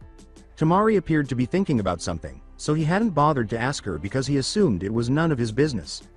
When the third match was finally called, Shikamaru was forced to stop thinking about Temari's actions. Temari followed suit, and Shikamaru leapt off the side of the railing and into the arena. The two stood apart, waiting for the signal to start, Temari preparing her fan, and Shikamaru simply stood there. "Start!" Hayate yelled. Shikamaru realized it was time to flee for his life when Temari swung her fan hard, producing a few blades of wind. He saw that she was wearing a sad and angry expression, but he couldn't figure out why. After a few more minutes of this rather comical scene of Shikamaru running and dodging from left to right, he inched closer as he ran, trying to get close enough to use his shadow possession jutsu, but the expression on her face didn't stop him from running as fast as he could from the blades of wind she was creating with her fan. However, Temari was upset and didn't notice it because her mind was elsewhere. She had never liked a boy before, but now she found one that she really enjoyed hanging out with. Of course, he had to be from a different village, and her village was about to attack him. Then Temari saw that Shikamaru's shadow possession jutsu was about to capture her, and she reprimanded herself for becoming so distracted and jumped back to avoid being caught. "I need to stop getting sidetracked and concentrate on what I'm doing," she thought. To avoid Temari's wind blades, Shikamaru dashed to the arena's small tree grove. "Well, this is terrible. She's clearly upset and distracted." Shikamaru sat there for a while, trying to think of what he might have done, but he was at a loss for ideas. He glanced at the wreckage from Naruto's fight. Muttering to himself, "That might work," he said. He might be able to win if he could just entice Temari into that section of the arena. Shikamaru sat behind the tree, rehearsing his plans for how he would accomplish this. Temari simply pondered what he was doing as he stood there. She asked herself, what the hell is he up to? I know he doesn't just do things for no reason at all. The fact that he was the smartest person she had ever met, albeit the most lazy, was one of the main reasons she liked him. The trade-off was intriguing, to put it mildly, even though the match was the last thing on her mind at the moment. Her biggest worry at the moment was what she would do when the invasion began. When she realized Shikamaru was halfway between her and the tree he was hiding behind, she finally jolted out of her reverie. She thought, I really need to stop dozing off like that. Shikamaru mentally smirked as she leapt out of his jutsu's range, and he was guiding her in the right direction. He leapt to the side to avoid some of the wind blades Temari threw at him, and he executed his jutsu again. Naturally, it missed because she ducked, but he did it again, this time connecting his shadow to the debris, and in a matter of seconds, his shadow had spread across the entire field of debris. Got you, he silently said. She scolded herself, damn it, why didn't I even think about this? Now that she was caught in his jutsu, it happened too fast for her to react appropriately, and when Shikamaru spoke up, everyone believed he was going to win. All right, I give up, he said, this whole thing is way too troublesome. What? Hold on. Are you giving up? However, you prevailed, Hayate said. Technically, no, I didn't, he said, letting go of his jutsu, because I'm out of chakra, I couldn't have won. I would have run out of time before I could even approach her closely enough to take action. After a minute of staring at Shikamaru, Hayate decided to end the match. All right, right. Temari is the winner. Feeling some murderous intent behind him, Shikamaru started to leave the arena, but as he turned around, he saw Temari's fan flying at his face, and he barely ducked under it. You're a jerk. Get your butt back here and let's have a rematch now, she screamed, enraged. Temari loved to win, no doubt about it, but winning like this made her look foolish. Well, you see, there must be somewhere for me, and that somewhere isn't here right now. Shikamaru fled the arena in a hurry. Return here. Temari grabbed her fan as she fled, running after him. In the bleachers when Yoshino Nara told her husband Shikaku Nara, I like her. Of course you would. She's just like you, Shikaku said quietly. What was that? She asked in a kind but menacing manner. Nothing, my dear, nothing at all, he said, shedding a drop of perspiration. I thought so. Although Temari's reaction made it clear that she was the girl Shikamaru had been seeing, Shikamaru had not yet told his parents that he and Temari had been dating for the past month. With Temari and Shikamaru rubbed his head and mumbled, you didn't have to hit me so hard. Shikamaru now had a rather large bump on his head, and Temari had caught him on the stairs and smacked him upside the head with her fan. Yes, I did. Stop complaining about it now. When they emerged from the stairwell, they saw the other genin waiting for the next match to be called, with Lee looking very motivated and Gaara looking, well, Gaara, just staring blankly into space. As Temari turned to face the Hokage's box, he saw the cage make a small gesture that, of course, no one took notice of because he had only slightly fixed his hat, the gesture that meant that everyone would remain in place until he gave the order. During Gaara's first match, they were supposed to move, but now that was not the case. The first round's second.to last match was ultimately called. Lee and Gaara descended to the arena floor, where they stood waiting for the proctor to start the match. Lee leapt from the railing, while Gaara walked slowly down the stairs. We should fight like kids, Lee exclaimed with excitement. The proctor's perspiration stopped, and Gaara simply stood there without saying or doing anything. Guy's student, for sure, Hayate thought. Ahead of the battle, the cork burst from Gaara's gourd. Start, Hayate declared. When Hayate yelled for them to begin, Lee rushed in and gave Gaara a jump kick, but the sand from the gourd blocked his attack, and he jumped back when the sand seemed to try to grab hold of him. Gaara stood there with his arms crossed the entire time. I hope you have more than that. Last time, I didn't get to kill, Gaara remarked somberly. Lee wondered how Gaara could use sand like that without moving, so he charged in again, kicking and punching the sand, but it blocked everything so easily that he had to jump back as the sand came at him from both sides and tried to grab him. Lee pulled out two kunai and threw them at Gaara's head, but the sand stopped them. Do you have anything else? Gaara inquired in an irritated manner. Looking down at his leg warmers, Lee thought, I need to take my weights off. However, he was unaware that the sand was approaching him and suddenly came to life, striking out at him. Lee jumped, but it grabbed him by the arm and threw him against the arena wall. Lee recovered before hitting the wall, and he stuck to it with what little chakra he had left. I'll demonstrate my abilities to you. When Lee removed his leg warmers, he showed off the weights on both of his legs. The crowd's eyes widened as Lee dropped the weights, which must have weighed a ton to create craters from 30 feet above the ground. Lee smiled and vanished from the wall, moving so quickly that hardly anyone's eyes could follow him. He hit Gaara's sand, too quickly for it to track his movements, and only then did he realize where Lee was, almost as if he were teleporting around Gaara and striking the sand. Lee's speed astounded everyone. The ground seemed to come to life and threw Lee into the arena wall, where he didn't have time to recover before the sand hit him again, smashing him into the wall before he finally fell off it. Lee sped up some more and managed to hit Gaara, sending him through the air, though Gaara's sand cushioned his impact to the ground. I won't end it like this, Lee said, getting off the ground after suffering some serious injuries from the hit. When Gaara felt a surge of power coming from Lee, he was wondering what Lee would do next. Lee had said something, but he missed it. The Gate of Life, the third gate, is open. The ninja in the crowd were shocked to see that a genin was capable of that move, and Lee's skin had turned red. As he launched himself towards Gaara, the ground collapsed beneath him, and he struck Gaara, sending him flying across the arena. Lee wasn't sure how long he could continue this. His body wasn't in good shape, so he knocked Gaara into the air before he hit the wall. Lee then batted Gaara around the arena a few times, kicking him toward the middle of the arena and then straight up into the air, all the while Gaara's sand couldn't keep up with him, and Lee's final axe kick sent Gaara to the ground like a meteorite falling from the sky. Lee hit the ground and remained motionless, unable to move anymore. Hayate gazed at the crater Gaara had made with his body and at Lee, who appeared to be breathing despite not moving.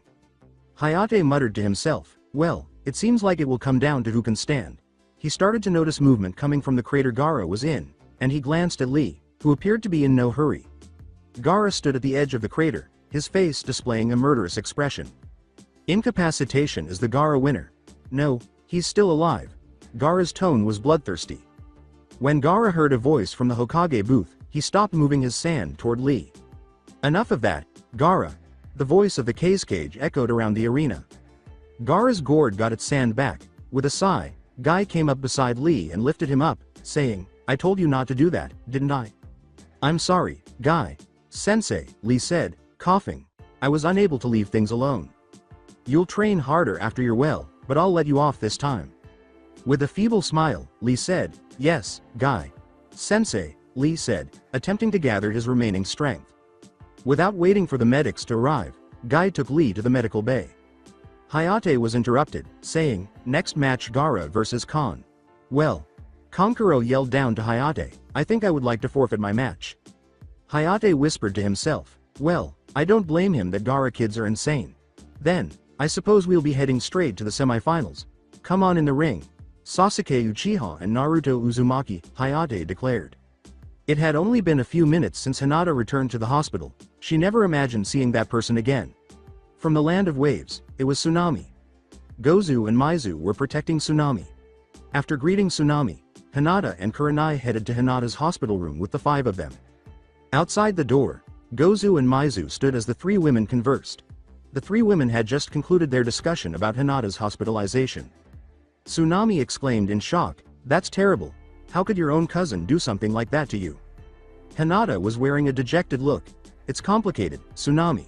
Kurenai decided it would be best to shift the topic. So Tsunami, what about you and Zabuza? I saw you two during the Kyuubi festival. You looked rather happy latched onto his arm like you were. Tsunami's cheeks were flushed light pink. He's a sweet man once you get past the walls he puts up, she replied. So during those 2 weeks in Wave, you two? Tsunami nodded, grinning. Why are you still here though? I mean, what about your father and son back in Wave Country? Asked Kurenai. They were the ones who actually wanted me to come here when Gozu and Maizu showed up with a letter from Zabuza.kun. Well, isn't that romantic, but aren't you going to head back? My father and son don't really need me there anymore, she said with a small laugh. Tsunami chuckled as she said, they practically shoved me out their door and told me to have a life that didn't involve looking after them. Hinata couldn't contain her laughter either. Tsunami inquired inquisitively, so, Hinata, what about you and Naruto? How has the relationship you have been going? As Kurenai put it, we can't talk about that, Tsunami. Tsunami saw that Hinata was wearing a rather gloomy expression. What do you mean? Did something happen? No, nothing happened. They're still going out, It's just that their relationship is taboo. Yes, that word fits. What do you mean? I don't understand. Kurenai simply sighed, and Hinata said nothing. Naruto is, for lack of a better word, the village outcast.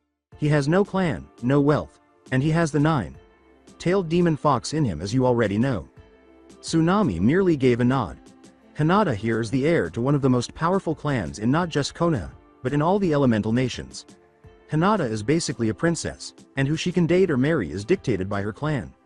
They would never allow them to see each other. Hell, I doubt they're pleased she's on the same team as Naruto. The two of them have been dating in secret for a time now. I didn't even know it until after we met you and your family. But how are you two going to get any further in your relationship if you can't even go on a normal date? Replied Tsunami. Hinata whispered, Naruto and I will think of something.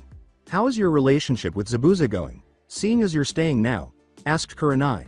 Once more, she was attempting to shift the topic. Oh, he's so kind and gentle. Nice, kind. Kurenai had never heard Zabuza Momochi described with those two words. They carried on talking about Tsunami and Zabuza's relationship. In the arena, as the fight between Sasuke Uchiha and Naruto Uzumaki was about to start, Orochimaru watched with morbid fascination. Only because Naruto captivated him as something that was difficult to do had he delayed his own plan. He was curious to find out what else this boy could do. That jutsu initially piqued his interest in the Forest of Death. He was now even more curious about what else this boy was concealing because of that last jutsu. A man in civilian clothes was observing Sasuke with considerable interest in another area of the arena. Itachi had sent a changed shadow clone to watch his brother battle, saying, Well, my brother, let's see how far you have come while I've been away. Others were eagerly awaiting the start of the game. Now that they knew Naruto had been holding back since he returned to the village, the rookies were all wondering who would prevail. On the floor of the arena, Sasuke stood apart from Naruto. Hayate's signal to start was all they needed. Sasuke and Naruto were grinning because they had been anticipating this match for some time. As Hayate declared, let the first match of the semifinals begin. Despite the fact that the fight had been called, Naruto and Sasuke stood motionless. Abruptly, they ran at each other. Sasuke threw a punch after activating his Sharingan. Naruto performed a sweeping kick while ducking beneath it. Naruto punched Sasuke while he was in the air after Sasuke leapt to avoid the sweeping kick. Sasuke grabbed Naruto's fist and pushed himself away with it. Kaden. Gokakyu no Jutsu. Fire release. Great fireball. Sasuke blasted through hand seals, sending a massive fireball hurtling toward Naruto. When the fireball struck Naruto, he was still grinning. On impact, the fireball exploded. For the jutsu, Sasuke gazed at ground zero. It wasn't over yet, he hoped. After the smoke had cleared, all that was left of Naruto was a heap of stones. Well, Sasuke, that was quite the large fireball. Naruto was standing behind him on the opposite side of the arena when Sasuke turned around. He had singed the bottom of his cape. Gazing at the charred portion of his cloak, Naruto whimpered, Ah, damn, I shouldn't have waited so long. You got part of my cloak, instead. In order to dodge Sasuke's unexpected kick, Naruto sidestepped. As they danced around the arena, the two started punching and kicking. Neither of them was getting any hits, and it didn't appear that either of them wasn't trying. Nothing but their match was happening to Naruto and Sasuke. They probably wouldn't notice even if a bomb went off. As the battle dragged on, they started to move more quickly. Right now, Sasuke was grateful for Kakashi's training because, like Neji, he wouldn't have had a chance without it. He was even more grateful for his Sharingan because it taught him the things he needed to know in the months that followed. Naruto managed to block Sasuke's kick by raising his arms in defense. Naruto recovered and leapt back. At this point, he stood on the arena wall. The battle resumed after Sasuke ran up the wall. During their taijutsu match, they moved side to side and up and down the wall. Everyone was in awe. In the Chunin exams, they had never witnessed such a battle. Suddenly, Sasuke had an idea. He drew two kunai in a flash and hurled them at Naruto's cloak. After that, Sasuke leapt from the wall and performed a number of hand seals. Kaden. Gokakyu no Jutsu. Great fireball. Fire release. Naruto muttered, damn it, just before the fireball struck the wall where he was standing. When the smoke cleared, a sizable burn mark on the arena wall's side was visible. What was left of Naruto's cloak was in his kunai, which was still in the wall. Naruto remarked, you know that was not fair, from the top of the arena wall. When was there any such thing as fair in a ninja battle, Naruto? Asked Sasuke. There isn't. It's just that I really liked that cloak is all, said Naruto. I knew I ought to have removed that item. I need to get another one now before Hinata discovers. Naruto landed on the other side of the arena from Sasuke after leaping off the wall. Naruto hurled half a dozen shuriken as he ran towards Sasuke. When Sasuke followed suit, the shuriken all collided in midair. Just as they were about to meet, Naruto and Sasuke both swiftly drew a kunai. As the two kunai collided, sparks flew. When the shuriken eventually descended and struck the ground, they both leapt back. "Well, Sasuke, how about we turn this up another notch?" Naruto responded. "Sounds interesting. What did you have in mind?" Rasengan. Naruto held a spiraling chakra sphere now. "So Sasuke, did you learn anything to combat this?" "As a matter of fact, I did." Chidori. An electric current sparked in Sasuke's hand. In the bleachers, everyone was in awe. Before the genin both started using their A-ranked jutsu, they believed the fight was fierce. The level at which these so-called genin were performing astounded the ninja in the audience. Such a level of jutsu was beyond the capabilities of many chunin. Shikamaru appeared to be paying attention, and the genin from Naruto and Sasuke's class appeared astonished. Glancing over, Shikamaru noticed that Gaara was shaking. The malevolent intent was visible in his eyes. Naruto and Sasuke were quite frightening right now, Shikamaru had to admit. The floor of the arena with their jutsu in hand, they both launched themselves at one another. Their jutsu clashed, and in a matter of seconds, they were at the point of no return. Their collision resembled a whirlpool of energy. When they clashed, the two jutsu fought for supremacy. The power caused the ground beneath them to crumble and crack. However, it ended just as quickly as it started, and neither side had prevailed. Due to their equal power, the jutsu were launched to opposing ends of the arena by the energy discharge. Before colliding with the wall, they both slid to a halt. Hayate muttered, "Well, that's something you don't see every day." Naruto and Sasuke stood up, and everyone watched. For a while, they just stared at each other as they stood there. Both of them appeared slightly bruised, but not severely. Sasuke and Naruto resumed their battle. Jumping, Naruto attempted to axe kick Sasuke. He was able to block Naruto and throw him back by raising his arms. After that, Naruto threw a kunai at Sasuke, who just about jumped out of the way. Naruto gestured with his hands. Futon. Daitopa. Great breakthrough, wind release. Sasuke was blown across the arena by a tremendous gust of wind. Sasuke struck the wall with force but rose again. Sasuke shouted, "Come on, I know that isn't all you have, Naruto." He was now annoyed that Naruto wasn't giving it his all. Naruto inquired, "So you want me to use everything I have against you?" "Damn right." As he produced multiple shadow clones that were in front of him, Naruto grinned. After a few seconds, they vanished, indicating that Naruto had used his wind-style dragon fists. Sasuke was unable to observe how Naruto used his Sharingan to perform the jutsu because Naruto had utilized the clones. Naruto said, "Well, Sasuke, let's begin round 2, and he hurled himself at Sasuke. Sasuke was aware that fire was stronger than wind. Sasuke released numerous scaled-down versions of his earlier fire jutsu in Kaden, Hosenka no Jutsu, Fire Release, Phoenix Flower Jutsu. The fireballs were going straight for Naruto. Sasuke was manipulating fireballs, and Naruto twisted through them. He leapt over one, then dodged another by twisting in midair. Naruto struck Sasuke with both of his dragon fists. Sasuke, though, was able to leap out of the way.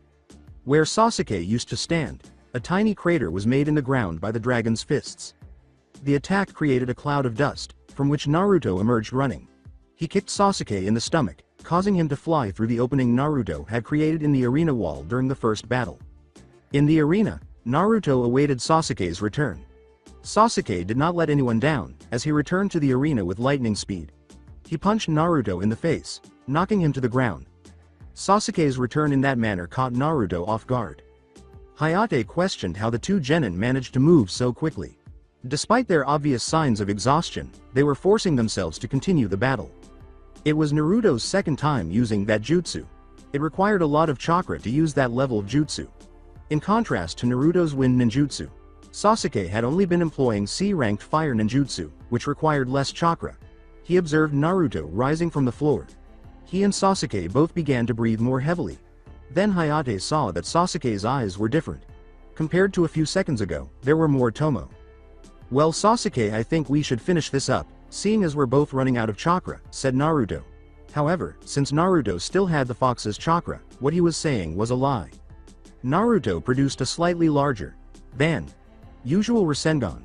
He was only able to nearly double the size because, once he mastered it, he had never worked on making a larger one. Sasuke assumed Naruto was using the last of his chakra in the jutsu when he saw the size difference in his Rasengan. Using what was left of his chakra, he formed a Chidori. Sasuke made the statement, "Well, looks like this will end the match one way or another," before rushing across the arena. Naruto followed suit, sprinting as quickly as he could to meet Sasuke in the center of the arena. They both leapt and struck each other with their jutsu. Much like the previous time, but much more violent, was the reaction. The force of the jutsu caused the ground to collapse beneath them. The two fighters appeared to be encircled by a dome of blue chakra to everyone in the stands. When the power burst and sent them flying, the jutsu reached its peak. Sasuke plunged into the earth, pressing his body into it until he came to a halt. In contrast, Naruto flew across the arena and collided with the arena wall. Naruto struck the wall so hard that his body went through it and made another hole. The arena was covered in dust and debris, making it impossible to see. As the crowd waited for the dust cloud to subside and to see who stood up and was proclaimed the winner, there was silence. Even so, the audience's Junin and Chunin were unsure if they were still alive, much less getting up. When some of the stone fell off the wall, everyone's eyes were drawn to the hole Naruto had made with his body. They noticed a hand clutching the wall's side. Naruto came out of the wall hole. Somehow, he didn't appear to be too damaged by the incident. "Well, I guess being thrown, smashed, and blown through walls in Myobokuzen wasn't for nothing after all. Still hurts like hell, though," he grumbled to himself. Sasuke was not moving, but Hayate could see that he was breathing. He called the match when he saw this. Winner: Naruto Uzumaki. As the fantastic match came to an end, the audience started to cheer. Sasuke was still in the hole when Naruto crossed the arena. After bending over and observing him for a while, Naruto prodded him. "Yo! Get up, you're not dead yet." When Sasuke said, "I feel dead." In order for the next match to begin, Naruto helped Sasuke get out of the arena after picking him up. Temari was simply going to forfeit her match, Naruto suspected. Sasuke simply told the medics to leave when they arrived to see how he was doing. Temari had already forfeited her match when Naruto and Sasuke eventually made it to the genin waiting area. Naruto turned to face Shikamaru, who appeared to be thinking about something. In the bleachers, Naruto's victory over the Hyuga prodigy and the Uchiha was the talk of the town. They appeared to be preoccupied with what he had done thus far and had forgotten who he was. Naruto's feat left the genin in his age group in awe.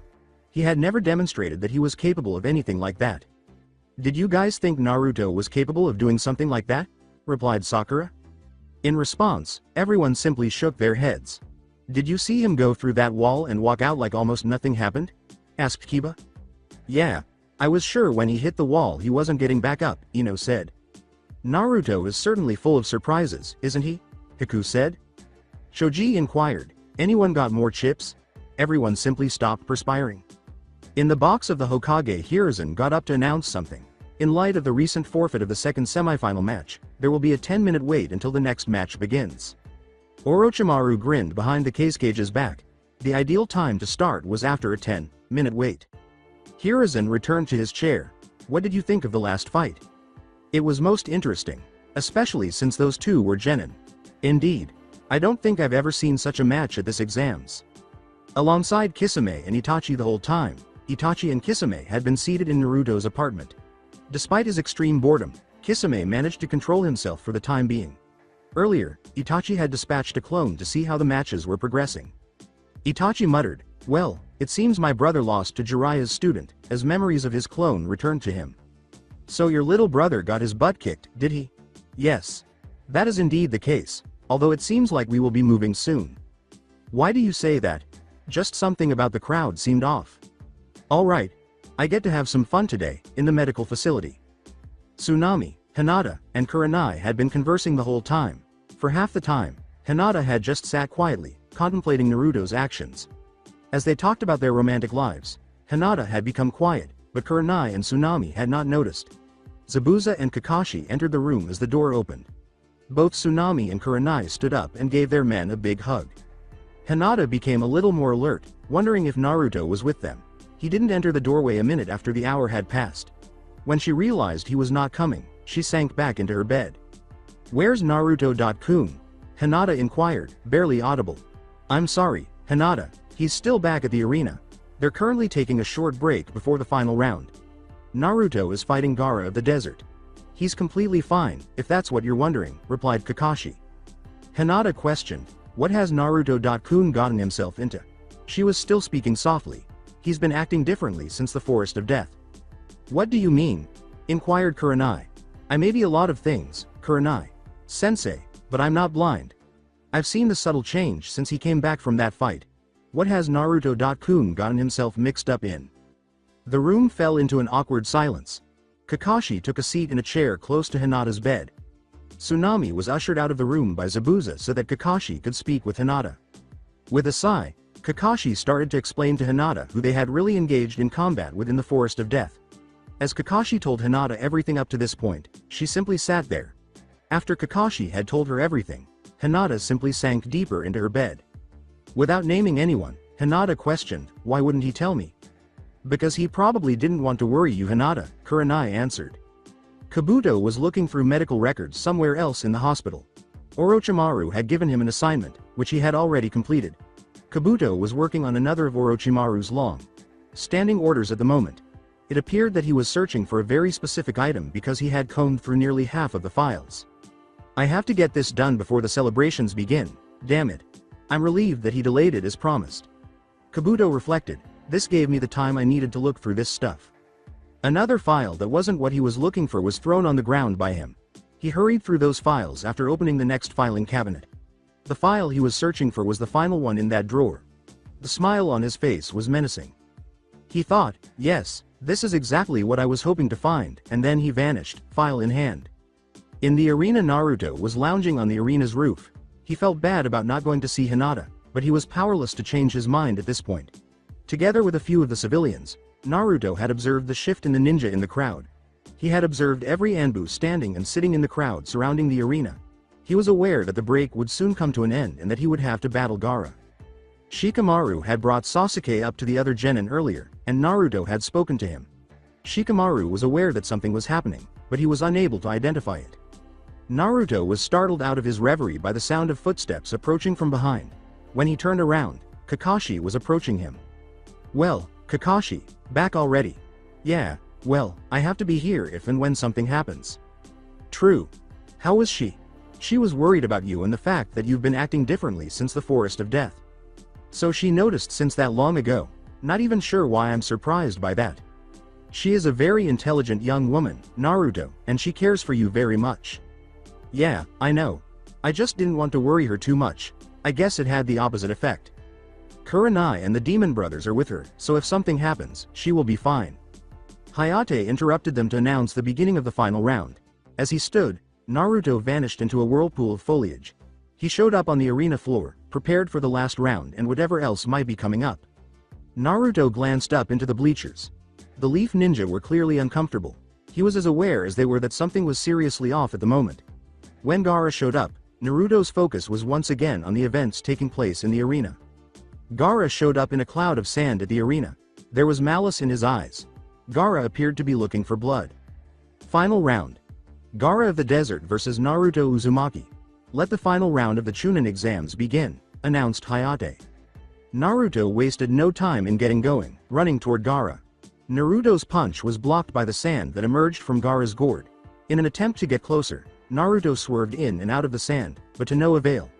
Naruto had to acknowledge that sadness came on quickly. Naruto pondered, I wonder if I could blow the sand away. Since he had nothing to lose, Naruto shrugged. To remove the sand from Gaara, he needed to try something. Naruto sprinted as quickly as he could toward Gaara. Just before he was struck by the sand, Naruto made a few hand gestures. Futon. Daitopa. Great breakthrough, wind release. Gaara's sand was blown away by this stronger wind gust than the previous one. But Gaara didn't even appear to move. He continued to gain speed and delivered a forceful blow to Gaara's face. Naruto thought he had struck a rock. Gaara's face appeared to be breaking under Naruto's blow. Naruto was aware that he couldn't simply hit Gaara with the same jutsu repeatedly. Sand waves blasted towards Naruto. Gaara was throwing sand at Naruto, so he leapt to avoid it. Before taking a breath, a hand signal was made. Naruto exhaled and hurled a ball of chakra. Enhanced air at Gaara, saying, Fuden. Renkuden, wind release, air projectile. Gaara's sand formed, but it wasn't sufficiently solidified. The ball simply tore through. Gaara was struck in the chest by the ball of air enhanced by chakra. It burst, sending a huge gust of wind flying in every direction.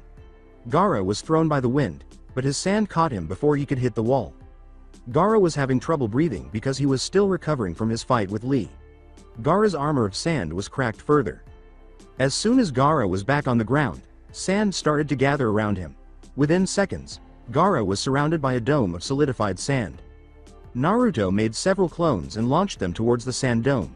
Spikes erupted and struck the clones as they were ready to strike the dome. With a Rasengan, Naruto charged at the sand dome that surrounded Gaara. As soon as the sand spikes appeared, Naruto ducked to the right. All that happened when he slammed the Rasengan into the sand dome was a dent. He was flung toward the arena wall as a piece of the dome burst out. Naruto got better right before he collided with the wall. He clung to the wall and considered his current options. Naruto considered the jutsu he could employ to successfully demolish that sand dome. He probably had a couple that could handle the task. In this exam, Naruto chose to use the one he had used a few times previously. He didn't see the need to show off his other jutsu just yet. Naruto made his dragon fists again and swiftly went over the hand signals. He had already used this and other jutsu so frequently that he could feel the strain on his system. This should work, he hoped. In actuality, Naruto was worried that this move would backfire and result in his impalement. Taking a risk, Naruto dashed down the wall in Gaara's direction. Naruto used his jutsu to strike the dome. Sand flew everywhere as the dome exploded. Once again, Gaara was hurled back across the arena. Breathing heavily, he stood up and walked with some wobbling. Gaara noticed that he was bleeding when she looked at his arm. Gaara gazed at the wound on his arm while Naruto watched. Naruto examined Gaara's face, which was now so damaged that it resembled a jigsaw puzzle. Gaara reached for the blood on Naruto's arm, and Naruto watched. Naruto thought, he seems to have never seen his own blood before. In a fit of fear and anger, Gaara started to scream. Around Gaara, the sand started to whirl violently. In the bleachers, the arena stands were covered in genjutsu, which dulled people's senses and caused them to start dozing off. The genjutsu was swiftly dispelled by the leaf ninja. No one was able to pinpoint the exact person who used such a genjutsu due to its extensive use. After being struck by the genjutsu, Ino, Shoji, and Kiba were unable to counteract it. Haku surrounded the genin in the stadium with his ice walls until they were prepared to move or one of the junin gave them an order. The nearest enemy ninja that had appeared from the crowd was already being eliminated by Kakashi and Guy. On the opposite side of the arena from where they had been, Asuma and Zabuza were doing the same. In the ice mirrors Haku made, Kakashi made an appearance. Haku, you and the rest of the genin here will be getting the civilians out of here to a safe place.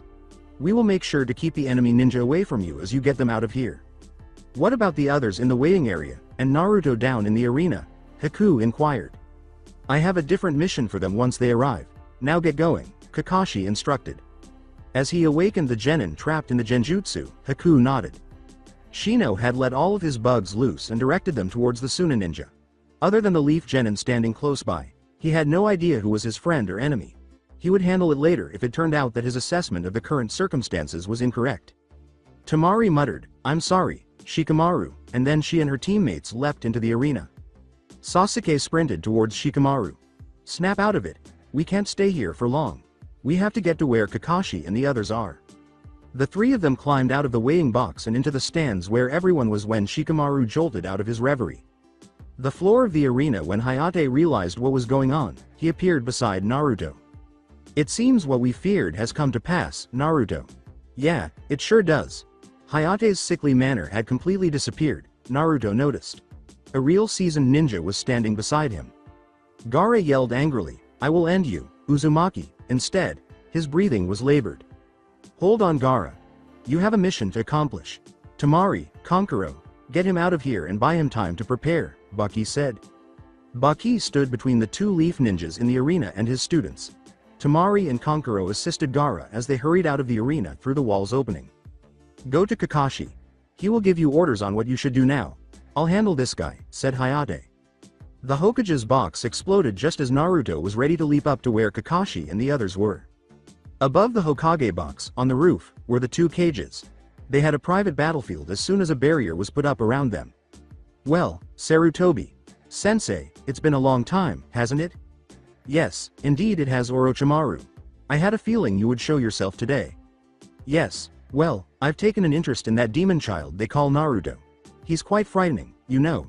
For someone his age to know and create such complex ninjutsu, it's quite intriguing. Jealous that he has more potential? Just like you were when I made Minato the fourth Hokage over you? Perhaps I am, perhaps I'm not. I suppose I did hold some resentment because you chose that man over me, but that was a long time ago. It doesn't matter now. So, Sarutobi Sensei, shall we begin our little battle? Hiruzen turned to face the four ninja who were maintaining the barrier. He was aware that unless he fought, he would be unable to overcome this obstacle. To reveal his battle gear underneath, Hiruzen threw off his Hokage robes. Orochimaru followed suit and took away the Kazukage's robes, saying, "Well, it seems like you weren't bluffing with expecting me to show myself today, Sarutobi Sensei." In the bleachers beside Might Guy, Kakashi protected the civilians from the sound ninja who had crept into the stands. The genin in the stands had been instructed by Kakashi to take civilians out and move them to a more secure area. Kakashi watched as Shino, Sasuke, and Shikamaru rushed toward him. "Good, you three made it," Sasuke said. "Yeah, we did. What the hell's going on?" "Well, I don't have the time to tell you everything. All you need to know is the leaf is under attack. Where's Naruto?" "Right here." They turned to see Naruto approaching them. A sound ninja was in his grasp at the throat. To be honest, Kakashi didn't care whether the ninja was dead or alive. Naruto tossed the man aside and said, "I would have been here a tad bit sooner, but this guy attacked me as I was making my way up the wall." "All right. Sasuke, you go help Sakura and the others evacuate the civilians. Shino, Shikamaru, and Naruto, you three will follow after those three sand genin."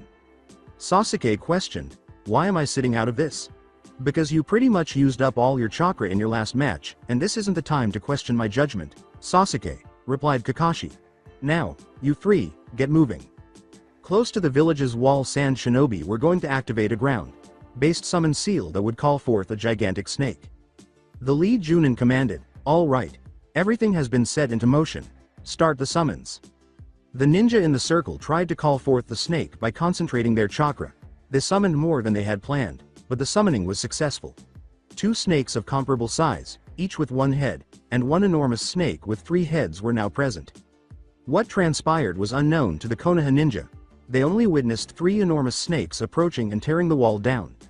With the three snakes making their way inside the village, Konoha was now officially in complete chaos. While others evacuated as many civilians as possible, the village's ninja made every effort to halt the snakes' advance. The enormous hole in the Great Wall enclosing Konoha was filled with sand and sound ninja. While the others attended to the needs of the civilians and escorted them to the shelters, the leaf ninja who were present made every effort to halt the advance. Three squads of sound ninja materialized in front of a group of leaf shinobi who were hurrying a sizable contingent of civilians to the shelters. The lead ninja shouted, "Protect the civilians at all costs," and then charged the closest sound shinobi. When two cloaked figures appeared between him and the sound shinobi, he abruptly stopped. "Now Kisame, you can have your fun, but keep the damage just to sound and sand shinobi, alright?" Kisame rushed at the sound shinobi with tremendous speed as soon as Itachi said that. Reaching for his sword, he swung it once and knocked four of the shinobi off balance. Itachi said, "Don't just stand there. Get those civilians out of here," and then he threw a kunai at a sound shinobi that was approaching, striking him in the eye socket. There was no argument from the lead leaf shinobi. He simply departed as fast as he could with the civilians. Kisame and Itachi finished with the sound shinobi about a minute after they left.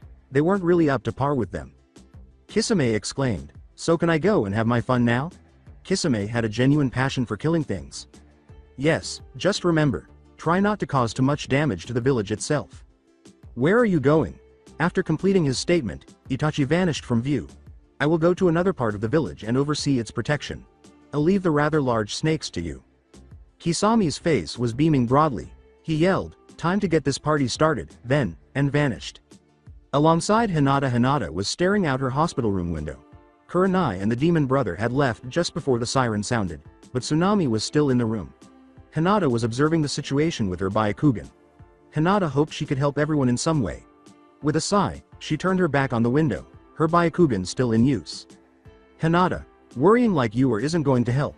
I'm sure Naruto will be just fine. He's a strong boy." "I know. I just can't help but worry, though. He always does reckless things he doesn't need to." "Yes, well, we both fell in love with men like that, but you have one advantage I don't have when it comes to your man." "What do you mean?" You have the ability to go with Naruto on missions and such. As for me, I'm stuck worrying about Zabuza, not knowing if he'll come back." Hearing that, Hinata smiled slightly. Hinata's concerns about Naruto persisted. She merely paced the room and glanced at Tsunami as she did so. She tried, but was unable, to conceal her concern. A figure burst through the window as Hinata walked back towards it. Because of the attire, she realized right away that it wasn't a friendly encounter. The man who had just entered through the window was rushed by Hinata. Hinata pressed both palms into the man's chest before he could react. She had struck the sound ninja hard enough to send him flying out the window again. Additionally, Hinata had forced enough chakra through her hands to cause his chest cavity to collapse. Hinata's breathing had become labored. When the room's door opened, she spun around, prepared to fight. But as soon as Kurenai and the demon brothers entered the room, Hinata eased her posture. Kurenai inquired, "What happened in here?" A man in strange clothes came through the window. Hinata quickly ejected him, Tsunami said. "Damn, I didn't think they had already gotten this far into the village. Gozu, Maizu, you two will stay in this room until everything is resolved. Understand?" Together, the two gave a nod. Kurenai hurried to see how Hinata was doing. Kurenai checked on her and then departed. She had other obligations right now, so she was unable to stay. Hinata made her way back toward the window. What had just happened did not frighten her in the least. Hinata was more concerned about the other villagers who were defending the village from the enemy ninja and the rather large snakes that were close to Konoha's walls. The defenders were trying their hardest to stop the two enormous snakes and the stream of ninja. To slow them down, they employed any jutsu they could think of along with explosive tags. On these enormous reptiles, nothing seemed to work. It only seemed to make them even more irate. One of the single-headed snakes was struck by a figure and smashed into the ground. A cloud of dust rose into the air as the snake struck the ground. A figure in a black cloak emerged as the dust settled. The man carried what appeared to be a sword or club with scales on it. The ninja was unable to identify which. The snake's skull had the object embedded in it. After the impact with the ground, the ninja discovered that the snake had not moved at all. The man on the snake exclaimed with joy, "Man, I feel alive again. I haven't had this much fun in years." The current lead ninja was the only thing the ninja looked at. One of them questioned, "What do we do?" "Stay clear of that man and let him attack the enemy ninja." "Right now, we could use all the help we can find," he responded. They saw the man dart into a swarm of sand shinobi and swing at them a couple of times. "Are you youngsters just going to sit around and watch, or are you going to fight?" Jiraiya was standing behind them, his arms folded across his chest, when the leaf shinobi turned around. "Jiraiya Sama!" exclaimed the lead ninja. "The evacuations are happening right now. We are to hold them as long as possible until the people have been taken to safety. Then at that point, we will counter-attack, understood?" The ninja all exclaimed, "Hi, together. Good, now go do your best to halt their advance without getting yourselves killed." As soon as they heard that, every ninja fled through the buildings and trees. With a sigh, Jiraiya also took off. The biggest snake was going to require his attention. He would go assist the third Hokage after finishing that. Kisame was enjoying himself. He startled a sound shinobi by leaping from the ground onto a building. With his sword, he struck the startled shinobi in the face. One of the kunai removed his hat as he ducked beneath it. Kisame murmured, "Never liked that hat anyway." Kisame gestured with his hands. "Sweden. Tepudama, water release. Liquid bullets." Kisame responded to the ninja who had hurled a kunai at him by firing 3 water bullets. A sound shinobi was struck by one of the 3 bullets, which caused him to go through a wall. One down, a few hundred to go. Kisame chased after the 2 other shinobi who made noise ahead of him. He outpaced them in speed. Kisame kicked the second sound shinobi in the chest and swung his sword down on one of their heads. He exclaimed, "Kami, I love a good brawl." With delight. Kisame's gaze shifted to the second snake with one head. With a devilish smile, Kisame drove off toward it. Alongside Itachi far inside the village, Itachi showed up at the ramen stand. People were fleeing to the shelters in panic. They were being guided as fast as possible by the leaf shinobi. Leaping over the bar, he entered the rear. A huge knife was thrown at his head and he ducked under it. Tucci shouted, "Who the hell are you?" and hurled another knife. "Dad, stop throwing knives at Itachi-kun. What is the traitor doing back here?" Long story short, I was recalled to active duty. There are things you do not know about the events that concern my clan. Now, Ayame, Tucci-san, we need to get you two to a shelter. No one is taking me from my stand, Dad, now is not the time to be stubborn. Yes, the Sound and Sand Shinobi are currently invading the village. It's not wise to stay here. Itachi gestured them toward the exit. With haste, Ayame left through the door. Tucci approached Itachi's side. Tucci remarked, "You break my daughter's heart again, and I won't miss," before leaving. With a simple sigh, Itachi left the room immediately behind him. Before joining the battle that was now taking place close to the village's front, he intended to take the two of them to a shelter. Itachi was certain that enemy shinobi were already present in this area of the village. In the arena, the civilians had been swiftly roused and relocated to safety by the genin. The Sound Ninja were gathered on one side of the arena, next to what appeared to be a leaf anbu, while the Junin in the stands were all gathered on the other. Hayate and Baki had been standing in the center of the arena the entire time, simply observing each other and the fights that were taking place around them. In the 5 minutes since the invasion started, neither had moved. "Do you think it's all right to let the genin go on their own?" replied Zabuza. "Well, Haku is there, and even though Sasuke has used up most of his chakra reserves, he's still good enough to fight. The others can fight, but I'm not sure how they'll fare in a real combat situation," replied Kakashi. "Tenten is prepared. She always is," Guy said. "Although, what about the 3 you sent out after the Sand Genin?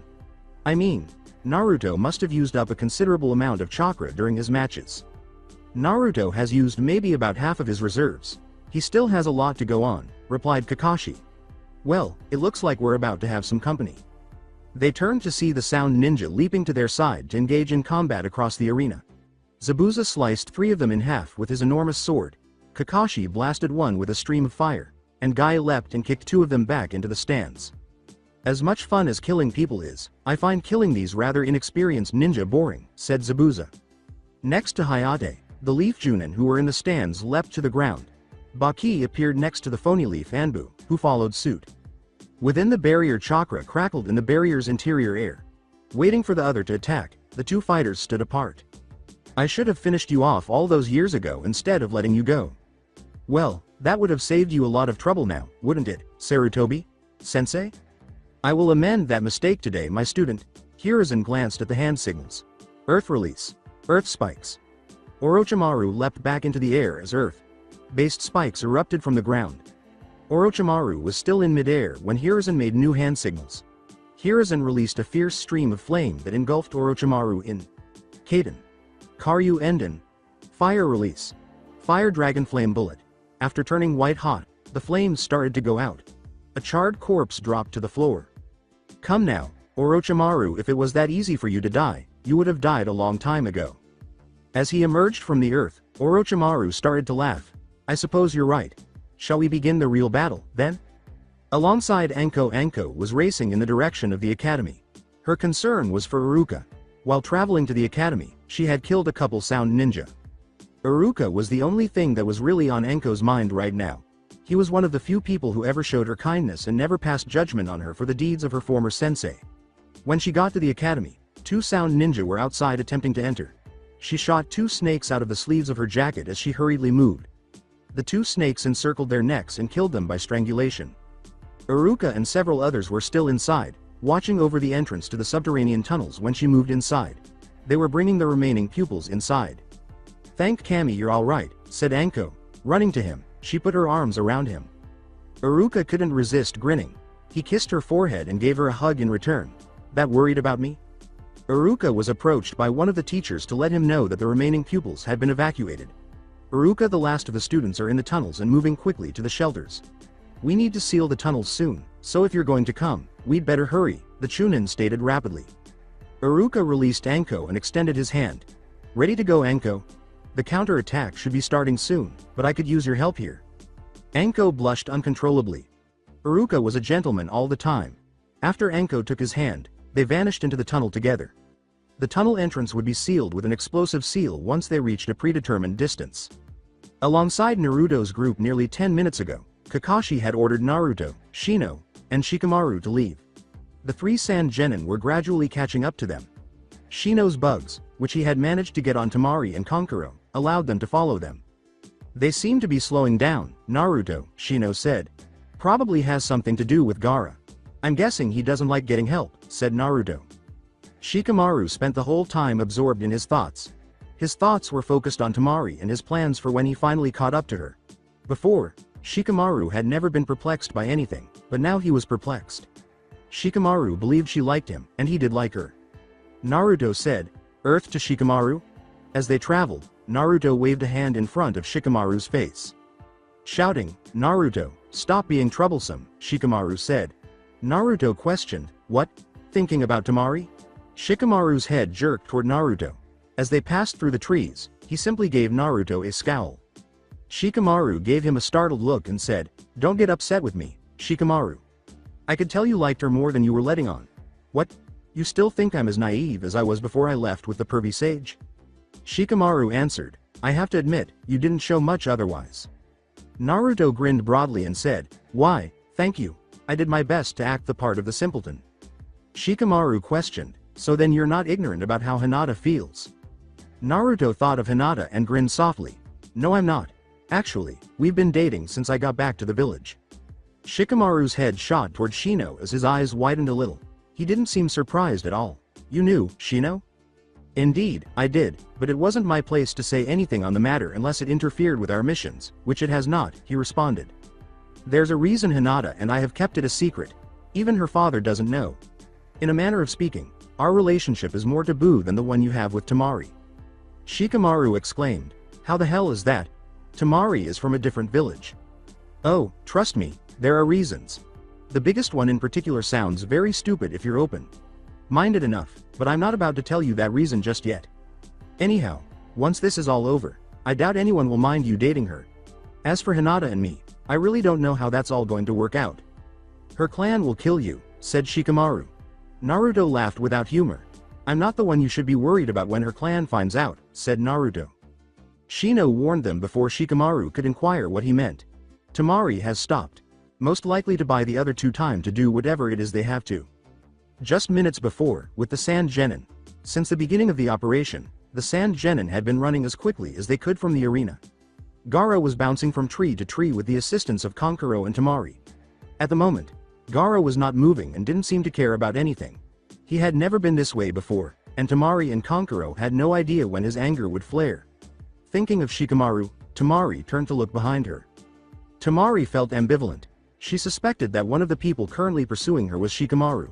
She didn't know what to do if Shikamaru was indeed one of the individuals pursuing her.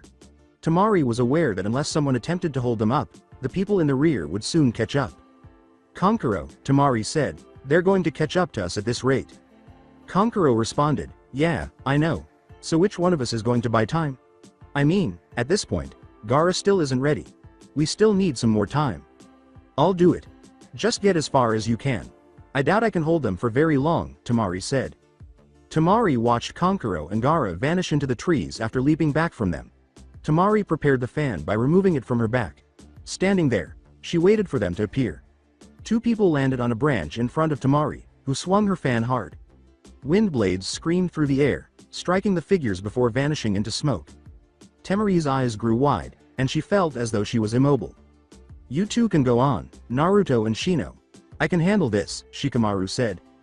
Temari appeared on the branch with Naruto and Shino. Naruto questioned, "You're sure?" "Yeah, I'm sure. Just get going," had been his response. After the other two, Naruto and Shino fled into the trees. Temari had purchased a great deal less time than she had anticipated. Before speaking, Shikamaru waited until Naruto and Shino had left.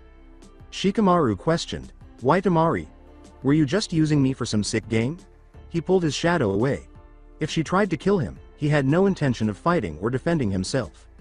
Temari didn't say anything because she didn't know what to say, but it hurt to hear Shikamaru say that. Temari was so stunned that she was unaware that she could move again. Another time, Shikamaru said, "Tell me. Why?" Temari whispered, I wasn't supposed to get involved," she went on, "things just happened." Temari's words were inaudible to Shikamaru. With a thump, Shikamaru took a seat on the branch he was on. He was sitting on the branch behind her when Temari turned around. Temari prepared to swing her fan, but she was unable to do so. "Fight, damn it!" shouted Temari. "No, I have no want or need to fight you, Temari. If you're going to kill me, just get it over with already," replied Shikamaru. After drawing a kunai, Temari hurled it at Shikamaru.